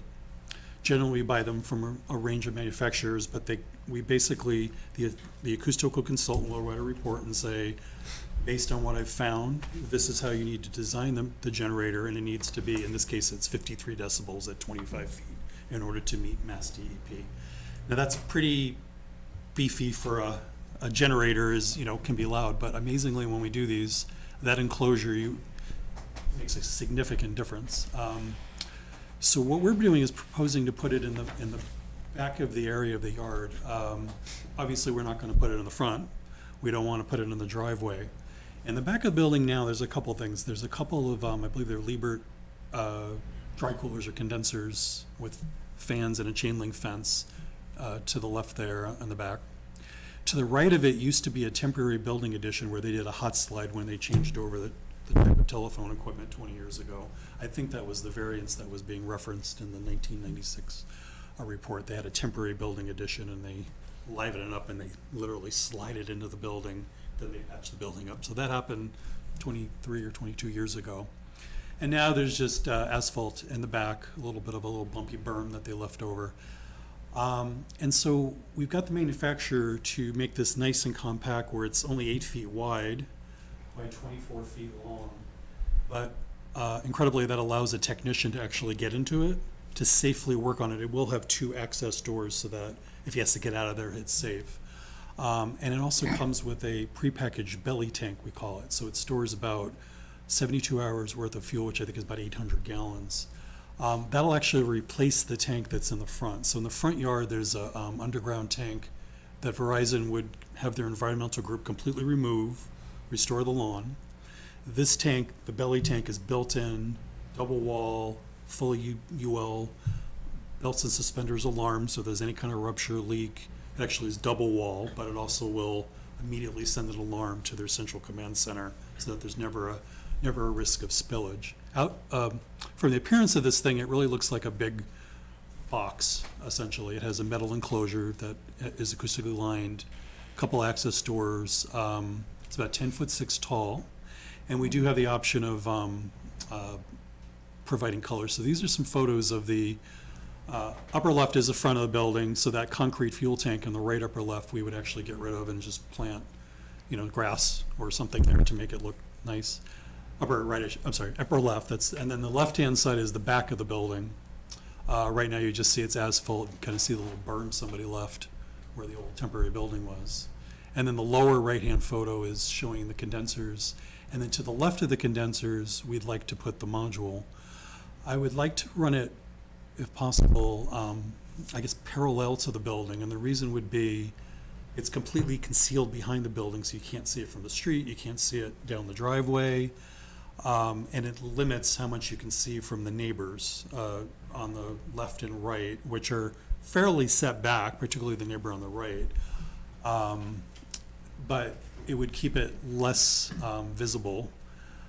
I do many times recommend, here's the photos of what this might look like in elevation. We just colorize this to give it a little context. But usually to break it up, it is 10'6" high. I like to put say an 8-foot fence. It could be 6, 7, 8 feet, but it breaks up some of the bulk of it so that if you were a neighbor and you could somehow climb the fence and look over, it wouldn't be so industrial looking. It would look like a really nice cedar fence with a metal enclosure popping up.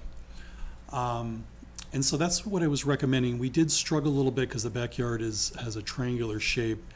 I tried to keep it completely so that it's not within any setbacks, and we managed to do that with this layout. The good news about it is that if you look at this elevation, it would actually be, this is sort of running up the driveway, where the tree is on the left, the little evergreenish tree. That's where the louver is in the wall from the existing generator. Our acoustical consultant took readings from that, and it's not very attenuated, so it's actually about 72 decibels at the front property line, which is pretty loud. Our new generator will actually, on the right-hand side of the building, if you're facing it, reduce that by 30 decibels, because the enclosure is just really poopy, and it's, excuse my terminology. The left-hand side, it reduces it by 13 decibels from where it would be today. So right now, the people on the left aren't directly exposed to it, so it's pretty significant in just being 13. The other thing I'll just say about the generator is that it just sits there. This isn't something that runs every day. The maintenance required, as with most generators, is they come in, Verizon's required, because they're semi-regulated, to come in once a month, and they test this for anywhere between 30 minutes to an hour. They just run it. And it's always during the day. I've been told it's no earlier than, I think the town rule is 7 a.m. Usually it's closer to noon, I believe, but neighbors may or may not even know it's there right now. But it does happen during the day, not at night. Otherwise, it just sits there. It doesn't make any noise. It just sits, and what it's there is it's prepared for an emergency. So if you have a blizzard in the town and we lose power in the building, we don't want to lose 911. We don't want to lose telephone service. So the generator will kick on automatically, and then technicians will be dispatched in the middle of the blizzard or whatever it is to make sure that everything's running, make sure the fuel's there, and we just don't lose telephone service. So this is a plan we came up with that solves the problem. It makes it actually much quieter. However, it is now outdoors. So from the perspective of ideally it would be inside, we did everything we could to manage to stay not encroaching on property lines, to keep it. I did maintain a 10-foot space to the building. Generally, because it is a fuel tank, we would need to be 5 feet by NFPA. In the zoning bylaw, I did read that an accessory structure needed to be, I think, 10 feet away from the building, depending on what the, I was thinking of this as an accessory structure. I'm not quite clear how you all would envision this. But it's not attached to the building in this case. It's set away by 10 feet. That also allows the loading doors of the building you see to still be accessed. And otherwise, this gives us an upgrade that takes care of any projected growth in the town for at least the next 10 years. You shouldn't need another one of these usually it's about 30 to 40 years. So the last one, I think, was probably somewhere in the 1990s, early 2000s. And then I usually, architecturally, I try to make it a color that's not too industrial looking. When you have a brick building, I've found that a medium bronze or a darker bronze really disappears better than some people try to make it red, comes out, or mesh the brick and it comes out looking orange. Architecturally, I recommend a medium bronze because it sort of gets lost in the world with between trees and the color of things. It ends up looking a little more brownish, but it has a little bit of a gold tint to it, but it's not shiny. It's, you know, kind of a matte finish. So I think it would maintain that, you know, it's not ideal to be outside, but you know, putting a fence around it does make it a little less industrial looking. So, did I understand it's 700 gallons of diesel? 72 I think it's actually 800 gallons. 800 gallons. Inside the belly tank, yeah. My question to Joe and Jeff, does this require a special permit for storage of hazardous material? I don't know, I was wondering that. We have another special permit potentially. Yeah, I assume that was referring to underground tanks, but yeah. It's in any storage of chemical on site. So what I think we'll do is the site plan approval is a separate action from if a special permit is needed. And if a special permit is needed, that would have to be a separate public hearing process anyhow. We can certainly check with the building commissioner. There is definitely a section for underground storage of hazardous materials. There's another section for above ground storage, but there are sort of stipulations on that. It might depend on what, if any, district they're in. So we'll have to check that with the building commissioner. Yeah, thanks. But I don't think it would necessarily affect what is before you tonight, but Yeah. if another process is needed, it may be needed, but we'll check with the commissioner. And to Mr. Ambrosia, you know, there is a mitigation here because you're removing an underground tank, but there is the process we have to follow, just so. Totally understand. And I think all tanks need to be permitted, and Verizon has a special department that handles that. Okay. But I wasn't aware that there was another. I thought I had read underground. I did catch that part about the above ground, but. How much is underground currently? I think it's about, you know, I don't really know. I think it's 500. It might be 600. Okay. Yeah. So can I ask, obviously DEP emissions are, you know, but what are you looking at, do you know, for emissions on this? Because obviously you have the stack. You mean in terms of the technical particulate? Yeah, I mean, I'm just thinking, you know, more of the neighbors. Yeah, I think, I don't know that, like how many particulate per, it strictly meets whatever the requirements of the Mass DEP. Generally, what we experience with these is, it's a diesel engine. So it's not unlike, say a truck had pulled into the back, they turn it on and you hear this blum, blum, blum. For the first few seconds, it comes on like that, and then it kind of calms down and it goes into a nice little smooth pattern, and then there's nothing. So I think initially there's a little plume of exhaust that is going up invisibly, and that meets Mass DEP. I don't know the numbers though in terms of how you quantify that, unfortunately. Okay. Off the top of my head. One would have to assume it's better than a 30-year-old diesel generator. Oh, absolutely, yeah. Yeah. Well, what happens is that 30 years ago, it was probably called Tier 1 emissions, where now I think at Tier 3, if I'm not mistaken, maybe Tier 4, the Mass DEP cracks down every decade or so and makes it worse and worse and worse. And this generator has to comply with the most strict now, so it absolutely has to be better than the old generator. But usually, I'm just thinking about it in terms of experience. The generator there's a generator there now with the stack. It's on the side of the building on the driveway. And really, it's the same type of thing, except ours would be meet higher emissions than that one that's there now. Okay, and you said there's a monthly test, obviously people come in and test it, but there's no auto weekly test or anything like that? No, the only other time it would be in an emergency. So they lose power in the building, if they have to do a shutdown, a major shutdown, that's gonna last 8 hours, they can't risk that the batteries can hold the equipment, so they might run it, you know, it's some kind of very unique circumstance. But other than that, I'm gonna guess, I don't know if there's any neighbors here tonight, but I'm gonna guess they probably noticed the air conditioning more than they noticed the generator, but I might be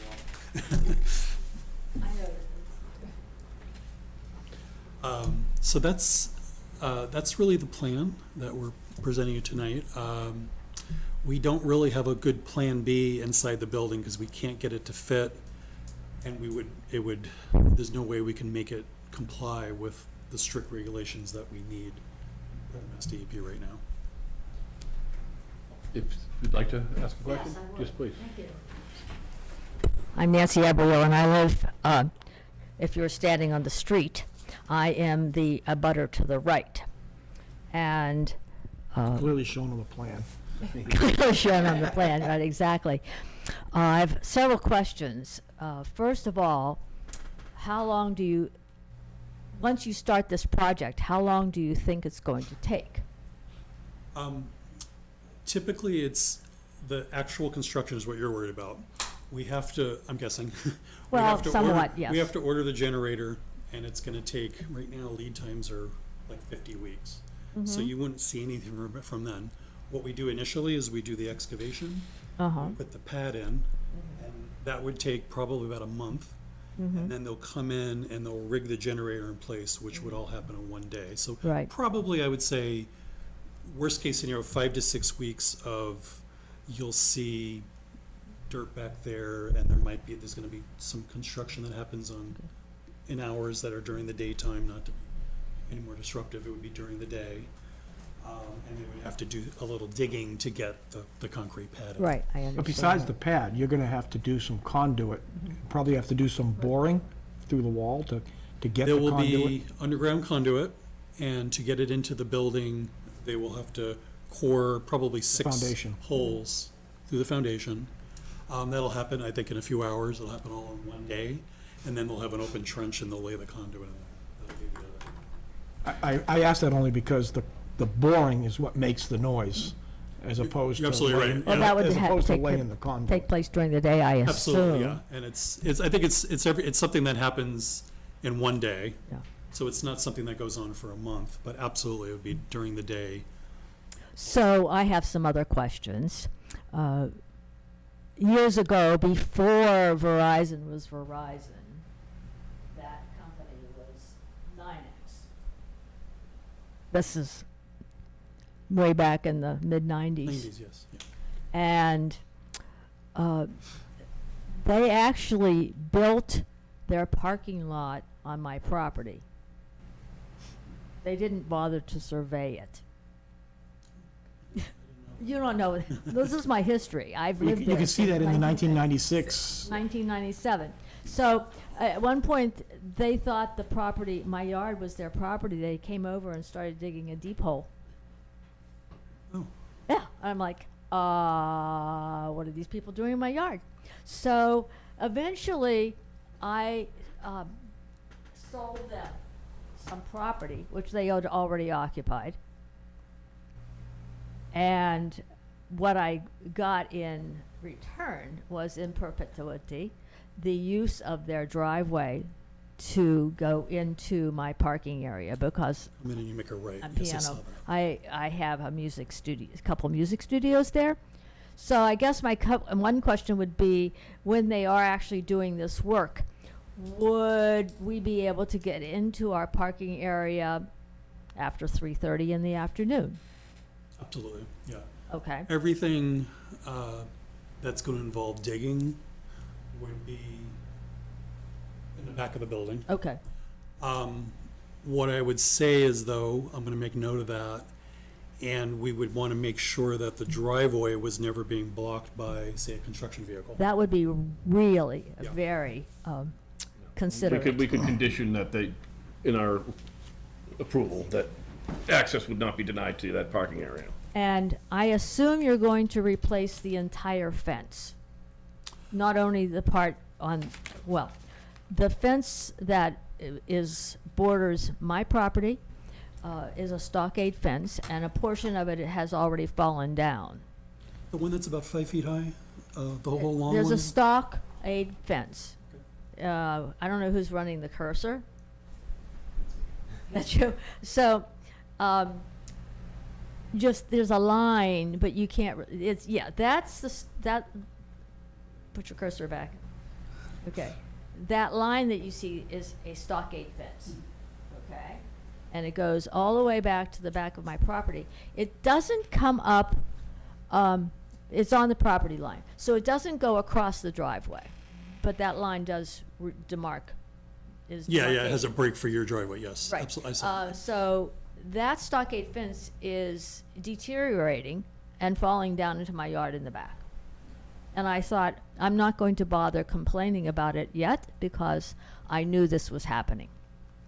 Now's the time. It actually, the neighbor that lives on the other side, which is actually a Main Street address, the fence fell right into her yard, and they put it back up.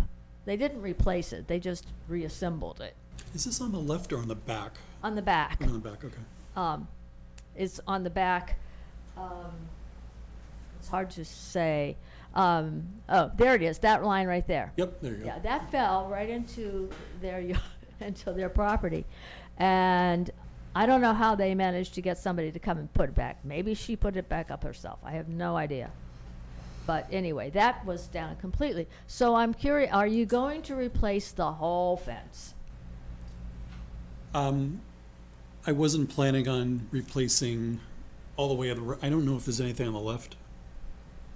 Well, top of my head. the fence starts about, the current fence starts at the edge of the building. Okay, yeah. Right, like in there. Yeah. Goes around the back and comes in on my property. Yep. We can do that. Otherwise I'm going to be writing a letter of complaint again. Yeah. The only caveat I would say is, as I mentioned, the generator is probably 50 weeks away. Yeah, so we it's would not wanna going to do it at the happen. end It's so not we going to don't happen trash it. until then, but Yeah. what I like is a guarantee that you're going to fix the fence. We'll replace the fence. Replace with, the with fence. a wood stockade type fence is what the Well, preference that's is. what's there now. Yeah, absolutely, that's not a problem. Okay, I guess those were my main concerns. Incidentally, that building is manned every day. See people. There, I know the guy who's there. Oh, you do? Yeah, we've met, we've chatted. And His position isn't recognized as permanent, but his duties require him to be there every day. right, and That sometimes does that. Sometimes they live in Westford, and they you never know what's going on. He doesn't live in Westford. Is he nice but- at least? Oh, yeah, he's Okay. very nice. We've had pleasant conversations. I'll make note of that, but I don't want to get him in trouble, so actually I may not, if you're okay with it, I may not complain about it. Well, But- as long but the as, fence is definitely not an issue. In fact, it's probably a great idea because it's the perfect timing for it, and as long as you're okay with waiting until we're done, because I don't want them I'm to hit it with a fine. truck I'm a after. very patient person. That's absolutely fine. Great.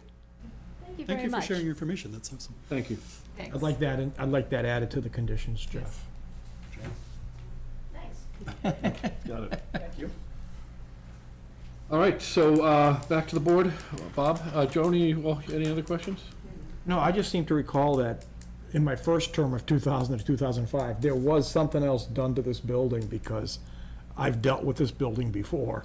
I think And there it was, was- they proposed putting an addition on it. Yeah. But they didn't build it. Okay. And it was actually, I think, a long time ago, I think there was actually a two-story addition planned for the front that they didn't do. And then there was a 10-foot addition planned, kind of where we're talking about, but Right attached to now. the building. And I think they just withdrew it, and I don't know why. I think my recollection was equipment improvements and size reductions eliminated that requirement, but. I think that was probably to do with the hot slide. What they did is they used to have this equipment called DMS, and it took up a lot of space. They went with ESS, but they can't take it down, so that was the reason for the temporary addition.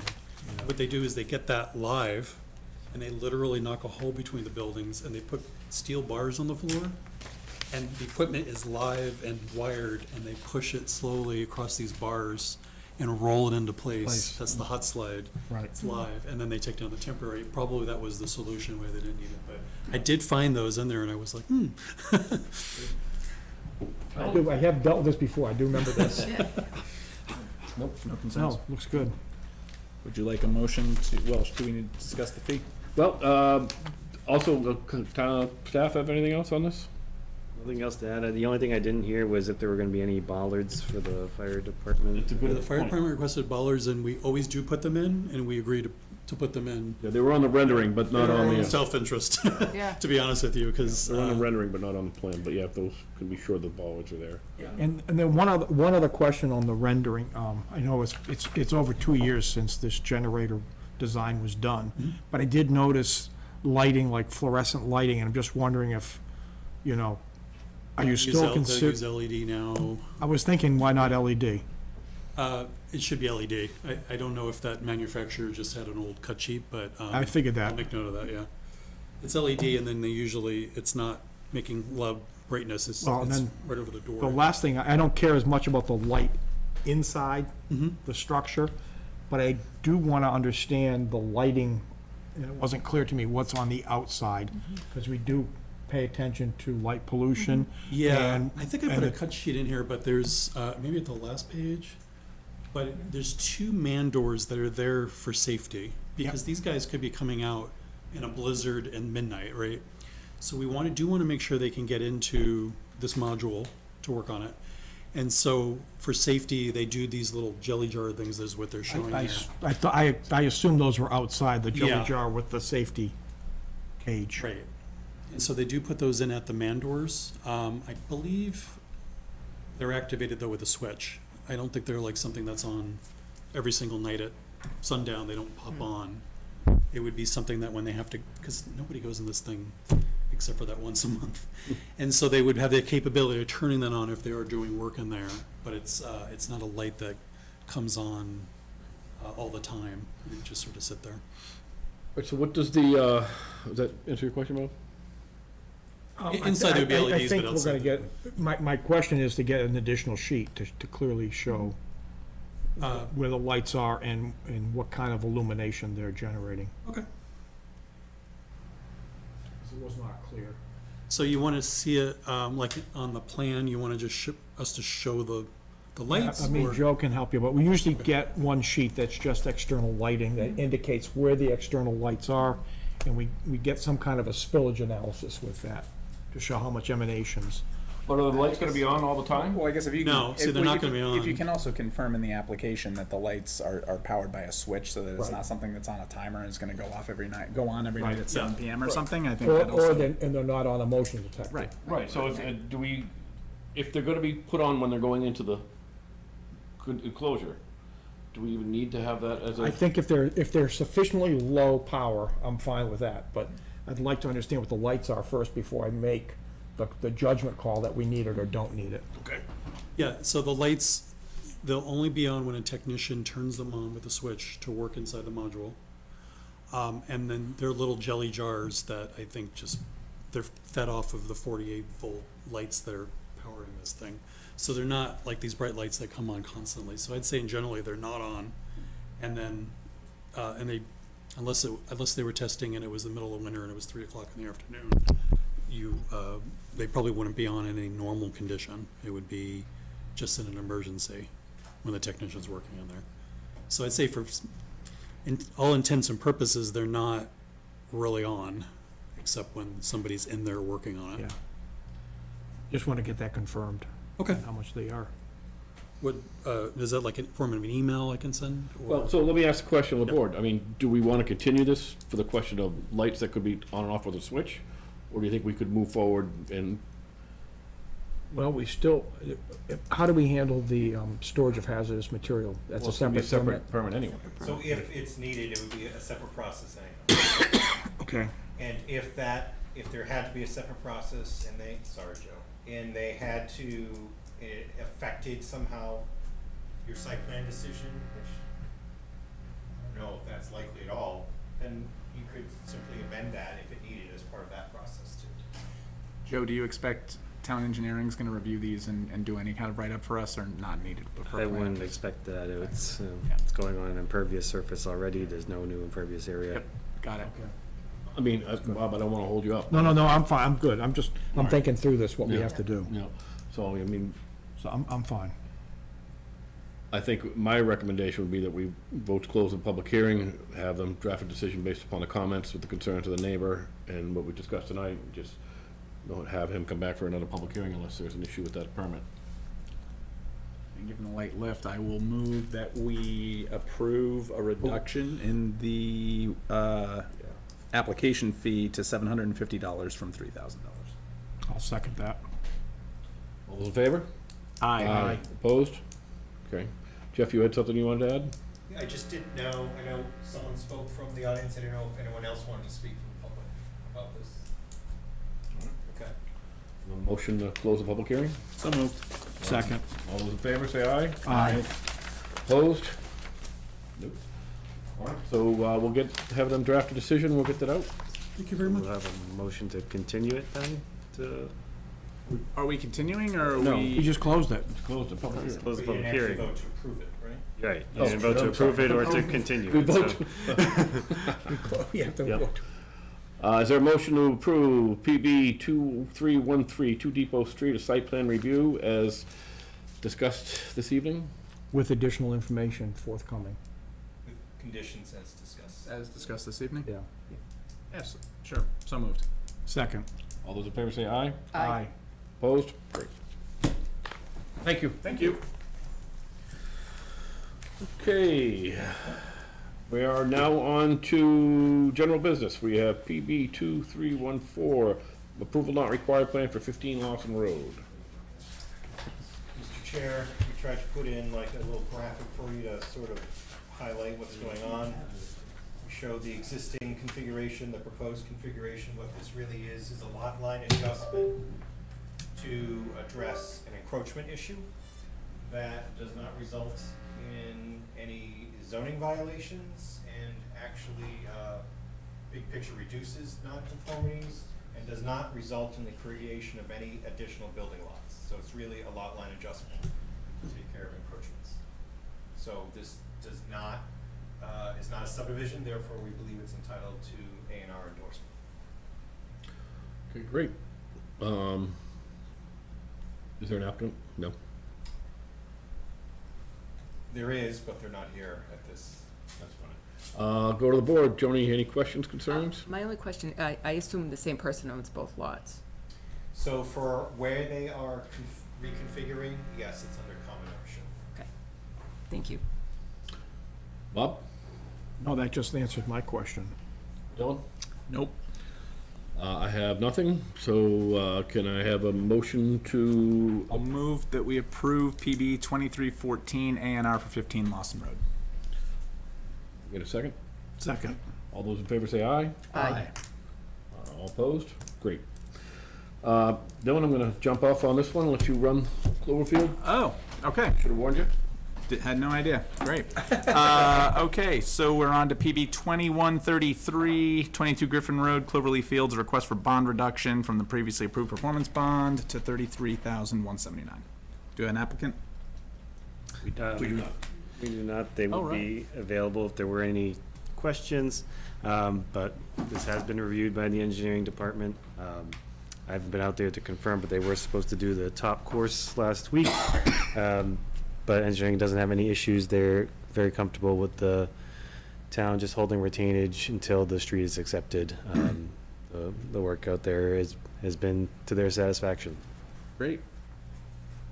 All right then. Joni or Bob, any questions? No. Someone want to make a motion? Oh, how much is the reduction? 33,179. It's a reduction. Do you want the original amount or? Reduction of I got it. I'll make a motion that we approve the reduction for the bond. The request in the amount of a reduction of $188,014, and to retain the remaining bond of $33,179 for Cloverleaf Lane. Second. Motion and a second. All those in favor say aye. Aye. Opposed? And one abstains. Abstain. Great, thank you. Yep. Last public general business item is PB 1907, 130, 134 Littleton Road, Grace Community Church. Request to modify prior edition of approval. Good evening. Good evening. My name's Dave Gallo. I'm from Grace Community Church, and I'm leading this project for Grace. And with me, I have Mark Silver from Avison Young, and they're who we brought in to manage the construction project for us. So I've reached out to both Joe and Henry to seek some advice on how we can proceed. First, I'll start with the project status really quickly. I'm very happy to report that we secured our funding to move forward with the construction. If you recall, this was approved in 2019. Through the pandemic and everything else, we now have our funding to move forward. In addition, we believe we have all the things in place to get our building permit. I think we've supplied everything that's needed, as well as set up the pre-construction meeting with one exception. The Mass DOT permit has not come in. So I'd like to give you the status of the Mass DOT permit. We have been, about 8 months ago, we reached out. I don't know if you recall, but there was original permit on the project from 134. The Palmers actually had the road cut, had a permit approved that then expired. So when we went to the Mass DOT, we wanted to update them on our use case, right? Because we're different than the building they're gonna put there, and we started the process about 8 months ago, and they have been very responsive. They've asked us to provide some traffic information, some light modifications to the plan, but nothing significant. And in terms of getting back to us, the one issue that we've been having is they're not telling us you need to do these 11 things. It's provide a couple of things, they read it for a couple of weeks, and then they come back. And so where we are today, we believe we're in the final step. We even asked for a meeting with them. Our civil engineers met last week to go through the remaining issues on, to say, look, is there anything else out there? They gave us what they said was their last items. We've supplied them actually early today, and we expect permit issuance here in, I don't know, the next 2 or 3 weeks. But honestly, I don't know when that's going to happen. They've indicated that there's no issue whatsoever. So because we do have funding, we have our site developer there, we would really like to commence at least starting with some removing the tree. We have to take down an old barn. We'd like to do some site excavation work. But before we can even do that, we want to schedule the pre-construction meeting. And right now, we're doing everything serially, and we really need your help in just letting us set up the pre-construction meeting, going through all the items, so we don't have to wait until final permit issuance, because most of the work that we're going to do anyway is removed from 110. If you're familiar with the property, 110 is about, 300 feet from where our property begins, and we'd really like to start that process. And so, in summary, we're just asking for, I know it's a condition, and Joe said, look, you gotta follow the conditions, so is there anything we can do to at least grant us permission to set up that pre-construction meeting, go through the process while we're waiting for a permit approval? We know that that's at our risk, but we feel pretty good about it based on that, and don't think there's gonna be any real issue, but I can't predict when that's gonna happen. And as a church, we don't have an unlimited budget, and as this drags out, we're losing really good time to do development, and I'm worried that this project's gonna drag out, where if we don't get the foundation in, we might end up having to do this stuff in winter conditions and incur more costs, etc. The other thing is, as a church, we still have a meter on the rent side. We're paying, we're in Chelmsford right now, we have over 20,000 square feet. We now have the funding to move forward with the project, so we want to try to get this done as soon as possible so we can turn the rent spigot off and move to our new facility. So that's our situation, and we're looking for some relief and some help here. Joe, Jeff? As the applicant stated and is highlighted on the screen, the condition is that they obtain the permit prior to the pre-construction meeting. This was outlined by engineering back when the project was going through permitting. This access permit was going to be needed from DOT. At this point, we don't know when DOT is going to issue that. We've had some issues in the past of having too much time between the pre-construction meeting from when construction starts. We don't want anything to get lost in translation from having a pre-construction meeting months and months before when construction actually starts on site. That's why the condition is the way it is. We're and engineering is of the opinion too. We're happy to schedule the pre-construction meeting as soon as that access permit is issued. But having construction access to the site off Littleton Road, that's controlled by the state. There's not really much we can do in terms of. So let me ask, how long does it generally take to arrange a pre-construction meeting? Not very long at all. It's just a matter of coordinating schedules and finding a date and time that works. So it could be within a week to 2 weeks.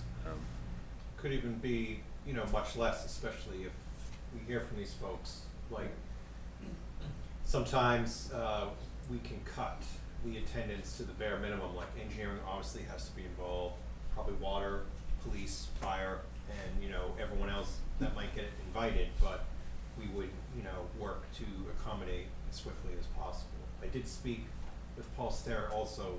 His concern was not just that it may be a planning board condition of approval, but in his opinion, that is more of in his opinion, it's a courtesy, and that the real jurisdiction there lies with MassDOT. And I believe he said there is a process if you want to seek a temporary permit while you work through the formal access permit for work in the site, but he does not believe that has happened, and he believes that merely relieving your condition of approval, if you choose to do that, it doesn't trump or obviate MassDOT's purview or jurisdiction here. So Jeff, I looked at that. He wrote to me today, which I know people are trying to help, but I didn't think it would meet your condition of approval if it were temporary, because if you look at the definition for temporary, it says in no way does the temporary ensure that you'll get ultimate approval. No, I understand it, but at least if MassDOT issued, something allowing, then at least There already was a prior permit on it, right? And they already cut the road, so I mean, at But that. the prior permit was for a use that was before them at that time, and your use is significant. And so they may, it's not for us to say what MassDOT has concerns or timing, but at least if MassDOT did have some temporary allowance, then at least the planning board would potentially be making a decision that's at odds with MassDOT they'd be working with. Was the prior use, was that the turkey farm? No, the farm was gonna do something else. Yeah, there was the front building. As you were to pull in from that accessway, there was a proposed building there, and so they started some of the, I think they got actually a lot of the utilities, a lot of the work done for that project, that building towards Littleton Road, but that did not. It's gonna be a small commercial building that sits on about an acre in the front, okay. and then we're gonna have we have a, perpetual easement, and we're gonna share the road until we get up to our property, so. Any questions? I don't have any questions. I mean, I have to respect engineering's position. I think that we're kind of stuck, waiting for Mass DOT. But it seems to me at best, by having the pre-construction meeting now, at best, we save a week. If you had the pre-construction, if you were able to have the pre-construction meeting now, it's an if. I'd say it's usually between 2 to 7 days. That's a week, no more than a week. In which case, if. But I'd like to even ask, could we do tree removal and get, take the barn down? I don't know how you can do tree removal without any kind of access. Oh, we have access. I mean, it's not on that road, but the old road access is there right now, so you can drive anything in there. How is that, where is that from? Are you talking, is that? Yeah, so south? what, the old road drove through where the Palmers are gonna build the new building in the future, but there was always an old road that was already cut, and that was the use. The reason why they moved it off to the right is that's where they're gonna put their new building and switch to the new road. So there's access today. Are you talking about existing access still to Littleton Road? Yeah. I mean, there's an open road there on the property, that just won't be the road. Does it, Right, does it have a permit? I think that's still the same, I mean, I'm not expert at this, I think that's still the same issue. If you change the use, you change what is going through that access. And the permit's no longer valid. Do you have something to add? No. I thought you meant you had access to a road that wasn't Mass DOT regulated. No, we don't. We have to go from 110, you're right.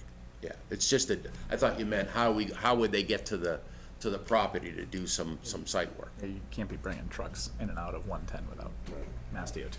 Can I ask that if I may, if MassDOT did grant temporary approval, would you be willing to match that with, Yes, I would be. I'm willing to say, the language there, I maybe would it still was, defer to engineering's position. it was overly restricted by final, maybe if it just said we had a Mass DOT permit of any variety, then you could have that. But I'm just thinking about, the language we saw was final permit, not. But you also have to build the new road, so you have to use the other road initially with equipment to build up, the Palmers started some of that, but there's still that's a new road with different elevations, so you can't just use it, the newer route right out of the gate. But the fact that you would be doing that would be with Mass DOT permission. Yeah. So as much as I would like to help you out with this, I don't think that I can go against Mass DOT. Right. And engineering. Engineering, so. I'm gonna look to engineering to tell us how to deal with Mass DOT. Yeah. So. I mean, in this case here, you have the benefit of having two roads, but most projects, you get one curb cut and you're building the road over what is the. So if you got the temporary one and engineering's blesses that, I think we would certainly work with you, even before the next meeting, to get, to waive that. Would you work with a temporary? That's engineering's position. That's engineering's position, not ours. If engineering is willing to do that, we're willing to say proceed. Do we have to come back for another meeting, or can they just give us the green light? We'd have to come back. Can I, if the engineering department is satisfied with access authorized by MassDOT, even if temporary, would you be similarly satisfied relative to your condition? Is there a way that you could vote that intent tonight, so that if that does happen, we don't have to schedule a special meeting with 48 hours? Right. We could. I understand. Yeah, I'm willing to do that. Yeah, I'm willing. Subject to. I'm only one vote. I'm out. Okay. Yeah. Are you willing? No. No. But that's okay. Do you guys have a? I mean, I'd like to hear your opinion. Look, I mean, no, with all due respect, I appreciate the urgency now. We approved this in 2019. So, I mean, we're talking about a matter of weeks. I don't know if MassDOT is that close. Like, it sounds like we're putting a lot of effort into something that's probably going to resolve itself in 4 to 6 weeks anyway. So I'm like, It may not resolve itself for 4 to 6 months. I don't know. How long have you had the application in front of MassDOT? We probably started about, I'd say in January. Yeah. But I will say, we did have a traffic deliverable where we had somebody do that we took about 3 months to produce from. They wanted some additional calculations, and we had a civil engineer in the church kind of do it on our own time, because we didn't think it was on the critical path. I mean, this is where, so this is where I'm kind of struggling with, like, the timeline. MassDOT is not always the fastest, but, I mean, generally speaking, if you get an application in, you're going to get something back in a couple of months. Right. So I'm just having a hard time buying that this board has to change a decision for some urgency 4 years after a decision was taken on a parcel that. Yeah, but I that's being really appreciate it. insensitive, because we got funding now. Yep. And we're ready to move forward. We got everybody lined up, and we've communicated everything that we've communicated with them. So it may not mean much to you, but it means a lot to us. Appreciate that. So, I completely understand what you're saying, Dylan, and I would say if this was a contractor, I would be absolutely on board. But I feel comfortable if engineering's okay with it, that we would go ahead and waive that condition. But again, this is a board decision, and we have one vote as well, so. Any other discussion on this? So, can somebody make a motion? Bob, you wanna make a motion? Do you want to make a motion? You can do it if you want. No, go ahead. Let me just see the language. Can I just add one other thing? I've been very transparent with Joe. I've given everything we submitted, all the edits. What I would do if you approve this is I would ask them, should we just wait for the permit? Or does it make sense for us to, because we've been telling them we're holding up construction, and so go to the Mass DOT. Does it make sense for us just to wait? Or should we actually submit a temporary because they're gonna take longer? I mean, there's no reason, I mean, if you were to get the final, there's no reason to come back to us. That's right, we understand that. And, I mean, all we're doing is allowing you to make a request to engineering to have the pre-construction meeting ahead of the receipt of the permit. But we're not authorizing any construction activities of any type to So take place. long as he gets a temporary permit. Temporary permit, yeah. Yeah, the temporary permit. My experience, I manage software for a living, so the reason I want to have the meeting is I suspect that when we have the meeting, there may be some other things that come out of it that we got to do, so I'm just trying to defer the delays from the, so that everything isn't done serially on the project.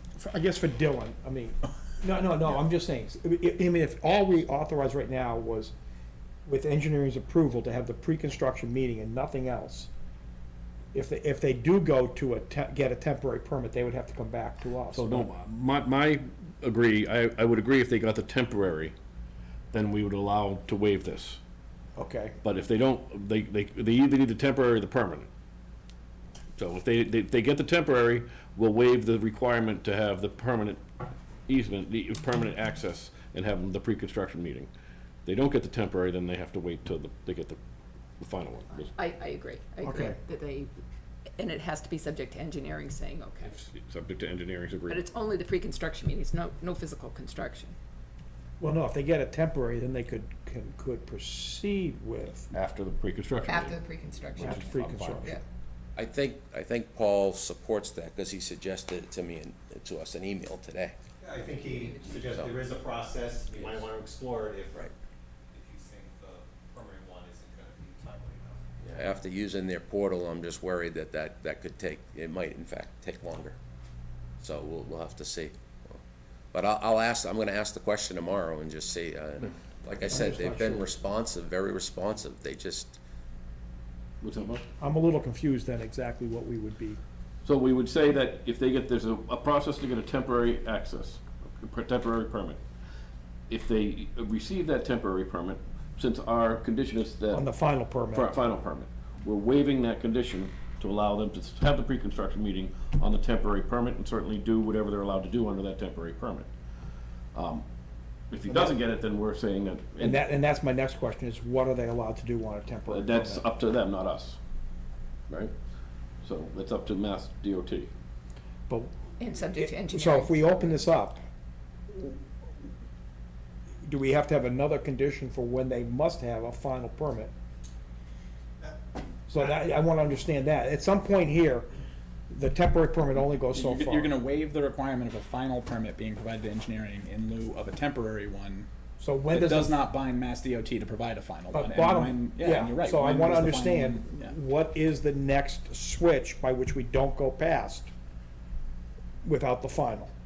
I would say you couldn't move forward with, you can't pour a foundation without a building permit, right? Let's say start condition it that way. I mean, I think we were looking for a quick, easy. Well, that's what I'm helper thinking. It's for- not that's a good quick, point. easy. Right, it's not So, quick. I mean, the temporary only goes through what activity? Yeah, we don't know. And what's the duration of a temporary one? I don't even know I how don't long those know. are good for. I think it said a year, but don't hold me to that when I looked at it real quick. I kind of think we have to see the temporary permit before we start making these changes to conditions. I'd at least want Paul here in the room to kind Yeah. of answer some of these questions and offer his opinion on the temporary one and what he would be comfortable doing with that. I And need a perhaps precise definition, offering. like, is yeah. it up through site clearing? But not including, concrete pouring or laying of forms? I don't know. I think those are your conditions, really, not. No, but that's what we have to understand. I really need engineering to advise on this one. So maybe let the applicant explore if the temporary is even a viable option, it may not be. And then maybe the board would, if they need to meet again, We'll meet again. yeah. Well, when is your next meeting? It's not for a month, Well, no, right? we can call a meeting with 2 days' notice. Okay. We don't like to, but we can. Well, if you have an opinion on it, right, it shouldn't be a long meeting. No, yeah, absolutely. So, But we would definitely need engineers' participation. See, this was a very, very definitive switch. And introducing a new temporary means I need to know how far the Can I temporary. ask for this? Can we at least have the pre-construction meeting, but we can't take any action? All we're doing is, because all the stuff that related to the DOT, I don't think, all the lists on the pre-construction meeting don't really have much to do with the DOT. It's all on our land, really. I mean, in my opinion, they've said that they would rapidly get you a pre-construction meeting once you have that permit. They're willing to work with you with that. I We're mean, willing to work in the future. I'm not sure if, to be fair, I mean, waiting 2 days is gonna delay anything. You can, as soon as you get that, you're gonna have to be turning on certain things once you get the final permit from DOT. I'm pretty sure it's not gonna be 2 days. It's not gonna be 2 days, so. No, meaning that you could rally and get a meeting in 2 days. That's not gonna happen. I mean, But it's just- pre-construction, Yes. All right, well, 2 to 7, within 1 business week.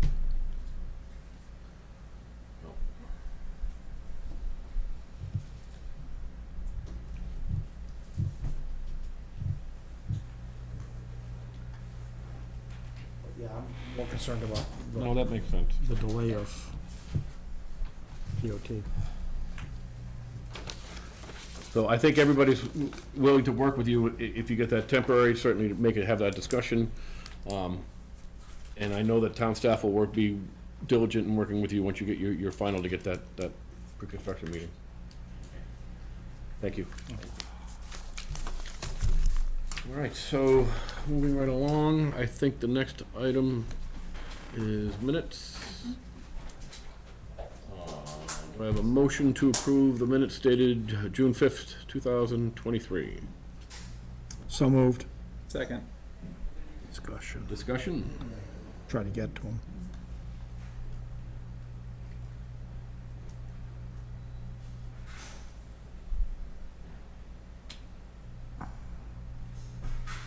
I had no comments. I've got I don't have any I've got comments nothing. Motion to approve, all in favor, say aye. Aye.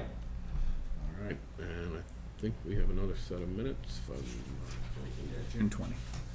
and a motion to approve the minutes dated June 20th, 2023. So second. All those, any discussion?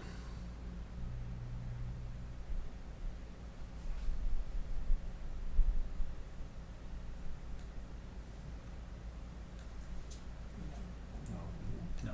All right, all those in favor say aye. Aye. Aye. Opposed? Abstain. Abstain. All right. Anything else? Can I get a motion to adjourn? So moved. Second. All those in favor say aye. Aye.